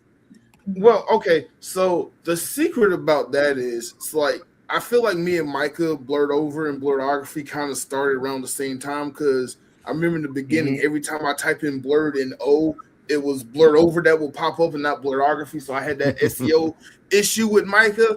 But like we came up over the years, and the more I see him and your organization grow and what he does for the Black and brown kids in Birmingham, Alabama, and like that's something I wish I had, just somebody who understood just Black nerdism and just did amazing things for the community. I just appreciate it so much. Just that y'all are doing that. I appreciate that Blurred Over is a nonprofit because Blerdography is a for-profit.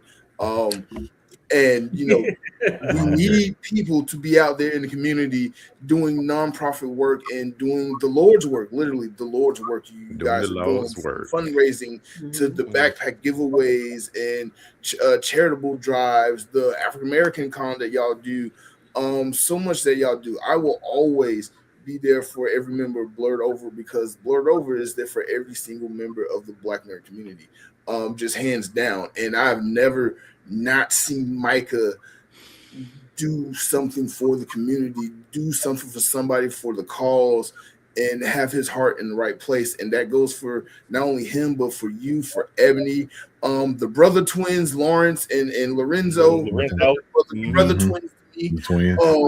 All of y'all do such amazing work. Like I don't mind donating a couple dollars just so I can get some footage of somebody going around the 360 thing. Every con y'all go to, y'all are there. Every con I go to, y'all are there, whether y'all are physically there or not. Somebody is there representing Blurred Over in some type of So I will always support Blurred Over. Yeah, thank you so much. I really appreciate you too, man. So like outside of just like I said, we love what we do. Anytime any money that we receive, we point it right back in. We're pointing it right back out. Like honestly and truly.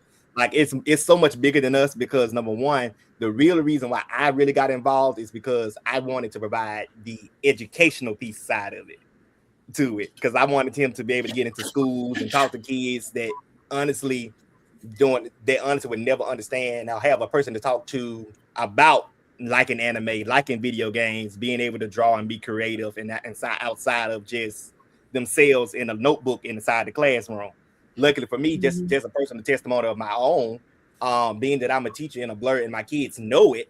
I actually had a kid in my room come up to me and write me a note that said, "I'm so glad that you're here because I actually have dreams of becoming an animator."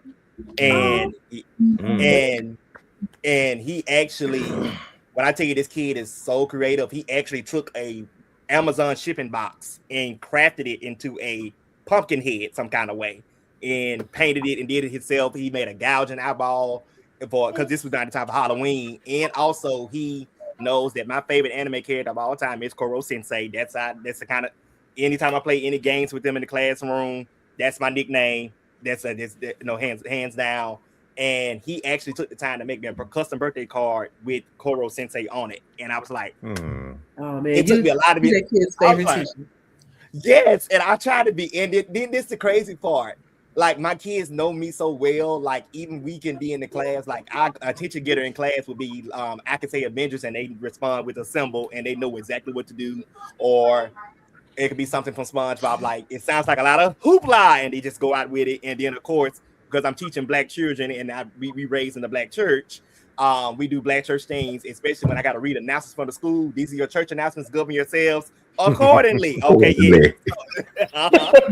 So, and I love it. It's like, yeah, so like I said, being that I'm a Black educator and also a Blerd at the same time and merging those two spaces is just an amazing thing, and especially being able to do it with Blerd Over and as well, which by the way, they actually come into my school, sometimes school in the spring, they just don't know it yet. I'm pulling them out of Birmingham. But other than that, all in all, like I said, we love what you do. We support everything that y'all got going. And if you don't, and outside, like you said, you're missing the twins, you mentioned everybody else. There are some other key members of Blerd Over that I kind of want to plug real quick, like Devin, Kim, Mike, as what you said, Mike and the Storm and Ebony and Felicia, like, and Derek, like especially Derek Huffman, my. But other than that, like I said, thank you all for having me, and I love you all dearly. But I do have to step off because I have some things that are family related that I do have to tend to, and I love you all dearly. Keep me you need to go to sleep, like everybody on here late. Yeah. Well, I ain't want to say that because I'm on holiday break. To go to bed. Martin had us on here almost 3 hours. Like, I need to get up early morning. We're almost done. We're almost done. But yeah, but all in all, thank you. It was a pleasure seeing you again for sure. I look forward to our next session together. That's gonna be great. Oh yes, most definitely. It's gonna be a time. Yeah. I would have to say that my favorite moment with Blerdography was Black women in nerdy spaces, and I think that might have been the actual first video, like the first live stream that I jumped in on. And it was such a warm sense of like community, one, and then two, being able to hear other people's perspective about their experience in this space, and some of the commentary that you get and the things that you have to grapple with. Being someone who like has already done other things, or I was the only Black person kind of in the space in either in my career or in my school or whatever, like being in K-pop alone, being a Black female videographer in K-pop, that already was its whole own experience. And I enjoyed that, but I do have to say though, like what was also a really amazing experience to me, Mark, was when we just got to like meet for the first time ever last year at AWA. Because remember, I reached out to you and I was like, hey, I have a manga. Can we talk about it? And from then, I feel like that was the summer of 2024. We kept in touch until we finally got to like see each other in person, and we got to like interview in person at AWA. And that is forever like a special moment for me too, because it's been wonderful. Again, like you deserve it. Like you and Dana Morgan are like the two hardest working women that I know of in the game right now in the nerdy space. You and the Seventh Kingdom and your manga and Dana and everything that she does. I know we just been kind of go since then, but I've been looking up to you. Like I need to do more. Like I'm not doing enough in the short amount of time between you and Marilyn Teagues. Y'all do a lot. I need to do more. I need to be on y'all level. Look, thank you. It takes a village. It takes a village. It looks it looks like it's just speeding by, but it takes a village. And it's people like you who also help, because the fact that you mentioned the Seven Kingdom in certain spaces, you help contribute to people who walked up to my table and were like, wait a minute, I've heard of this before. And I was like, oh, okay. So, You know, I've never not stopped talking about you. So, like, okay, I'll keep doing it too. yes, I know. I appreciate you always. I'm gonna definitely keep doing it. Husky Hokage, I know, you've been waiting a long time, but again, I appreciate you so much. Like, I consume your content like every day. I know I haven't been engaging as much because I'm trying to like spread the wealth around as well as get my own stuff together. But like, buddy, you have Absolutely. been one of the people that's been keeping me afloat on TikTok. Like, I want to, every time I'm on TikTok, I want to throw my phone out the window because it's so bad and toxic. But when I come across your content or Phil's or Old Man Food and Anime or Make That Magic, or even RJ, like, whenever I come across something, y'all bring me back down to this level. But I gotta ask you, what has been your favorite moment of me in 2025? No, first thing what RJ said, one of the first episodes I watched was the Black Women in Nerdy Spaces. Just getting an opportunity to Guys, I'll be hear right back. just getting an opportunity to hear, women, Black women especially, talk about just their experience overall and being in nerdy space, because you hear some of the horror stories going around just from how Black women shows interest in a nerdy thing, and some of the guys be like, "What you know about that?" Like, if a Black woman talking about some she love gaming, what games you done played? What you ain't played no game? You're not a gamer. Like, I really, as somebody who, that's my niche, that's what I talk about mostly, is gaming. As somebody who I really I don't like to say hate, but I really dislike people that are like that. I believe gaming is a space for everybody that wants to do it. Games should be fun. That should be really. I got two questions: is the game fun, and are you enjoying it? Them my two questions. If you answer yes to both of them, nothing no one else says matters, because that's all that matters, is that you're having fun with it. But that was one, and then the one I was on with Black Men in Nerdy Space, getting the opportunity to be on there and just share my experience, talk about growing up being a nerd, blerd, or whatever you want to call it, and hearing other Black men like myself that look like me and do some of the same things I do, get a chance and opportunity to share their experiences as well. I believe we are a community, man, and I do my best to support everybody I can. Whether it be a follow, whether it be a repost or retweet. I may not have the funds right now, but I can always do that if nothing else.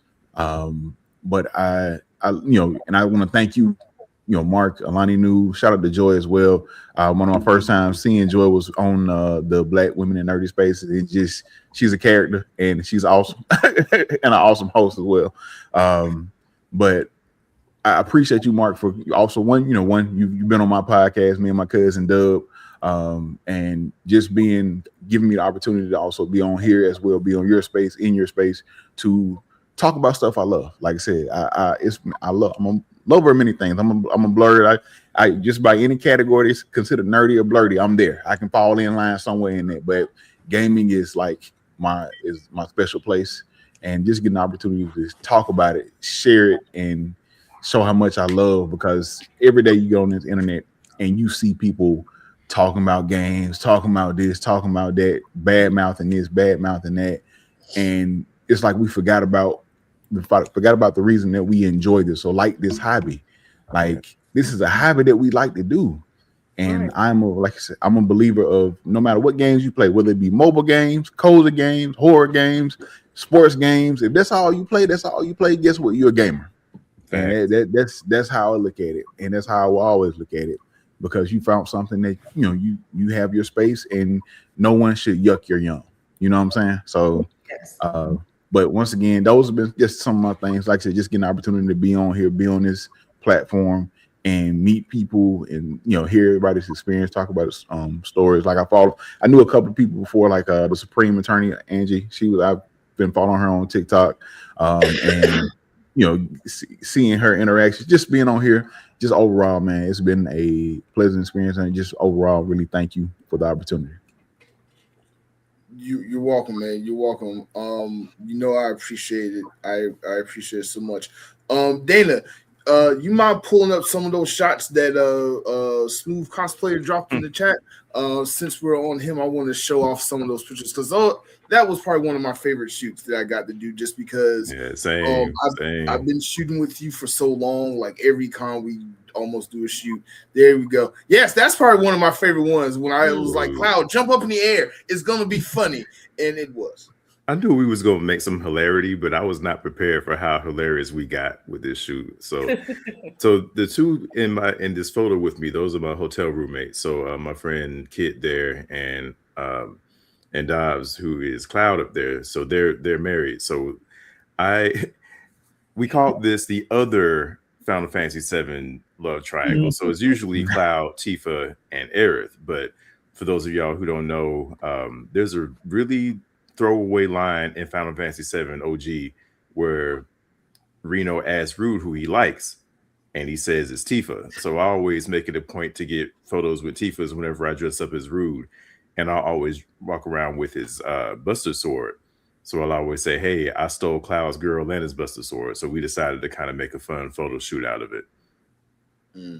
It worked really well too. Yes, it definitely worked really well. Because I some of the ideas we didn't plan this one. This one just kind of came out of nowhere. Yeah, this one kind of came out of nowhere. But like you was giving me ideas, and I was like, this is too hilarious. Let's just go for it. Yeah. But for me, not only this photo shoot, but like I mentioned when you first came on, this is one of my favorite shoots too. You like told me like, hey, let's do this. And I was like, you know what, bet, let's go. And that gave me the idea for some of the other shots we did. But not only was this shoot one of my favorite things that you have done this year, I was officially in your never-ending cosplay music video from DragonCon this year as Bob in my very first cosplay. Yes, at the Black Geek shoot. It like I was on the top of the world doing that photo shoot. Like I was cosplaying. I didn't have to have my camera on my neck. I was in your video and a couple other people's videos. People recognizing who I was without me having to drop hints. I loved it. This cosplay thing, I'm gonna do until the day I die. There you go. Hey. He is officially addicted, and I love it. Oh yes, right word. I cannot wait. Pulls you in. I cannot wait to show off what I'm planning for next year. But and I'll be able to pull it off because I got some new adult money because of my new members tonight. So again, thank you for Isaiah and Tanya for joining on. Before we go, Mr. Phil, your favorite memory of me in 2025. Let me think. Ooh. Birthday dinner that we had at the buffet. That's right. You was there. Yeah, I was there. What else? Oh, definitely seeing how you direct all those people to do the photo shoot, like both at DragonCon and in Blerd and at AWA. Now, obviously, size-wise, DragonCon's a lot bigger compared to AWA, but still, regardless of size, the fact you was able to direct people how to pose, how long to hold the position, and stuff like that, that is really impressive. So I am very proud, and I'll just say, hey, you're doing what you're doing is amazing. Keep up the great work. Thank you so much. I have so much planned and in store for next year. But thank y'all for coming on. Every single one of y'all will be guests on the show in the future next year. Just watch out for a random group chat that appears that you're in. That means you're on the show. And just ask any questions.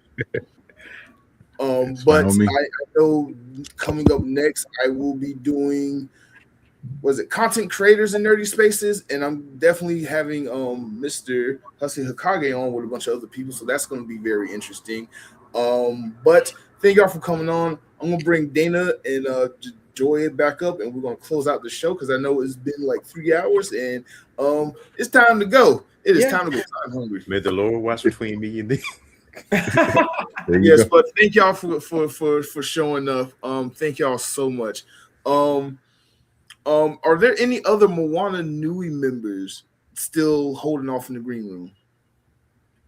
I know a lot of people have been like the cross between the two. I know several people have dropped off and they're kind of in the chat and everything, but I just want to say for everybody who has been part of the Blerdkast, coming on the show since May of this year, this collaboration between Moana Nui and Blerdography. We love that, we're keeping these conversations going, and we're looking forward to other topics and having y'all part of the show, of the series continuing into next year. Yes, most definitely until next year. Like you said, next year we have a lot of things planned. But between now and the next live show, we're taking a little break. Or at least Blerdography is taking a little break. Blerdography will be taking a break between now and the January 12th, which is the next show. The next show, Content Creators in Nerdy Spaces, followed by Black People in Nerdy Spaces. That's going to be a very interesting, fun one, combining Black men and Black women in Nerdy Spaces. And we're going to do a two-parter, one on MLK Day and another one in the middle of January. In the middle of February. And we're also going to do Blerd Culture Explained. That's another one that's coming up that I'm looking forward to. And while we was finishing up this show, me and Dana are in talks for that HBCU episode. So look forward to that being dropped soon. Because we also plan a Greek episode too? Oh, that's gonna be fun. We should both do both. I got other folks I can bring in on both of those. So yeah, it'll be perfect. So again, thank everybody. Thank all my subscribers. Thank all of everyone watching Moana Nui podcast for over the past year. Thank you all the channel members. Thank you everyone that's been a guest on the show. Thank you, Joy. Thank you, Dana. Thank you, everybody, for just watching and making me feel just that much more important in my life and helping me through my own little life struggles. Because without y'all, I wouldn't be here doing this. And I think this is something that we need to be here doing. Like everyone said, a lot of good has come out of Blerdkast Live. A lot of good has come out of Moana Nui and Blerdography. Yes, thank you. Thank you, Lavender Bunny. But oh my God, I just love doing this. This, like, sitting here pontificating about nerd stuff and talking about different nerdy things and just laughing and having jokes thrown at me and making jokes has been some of the most fun I've had on a Monday night in a long time. And I've had like a good 8 months of this. So thank y'all so much for just making me feel special. I don't have anything clever to say. I don't know how to end the show other than see y'all next year. Have a great evening. Thank you, everybody, for coming out. Thanks for coming out. God bless and good night. We'll just end it like that for the OGs who know. Yes. Later.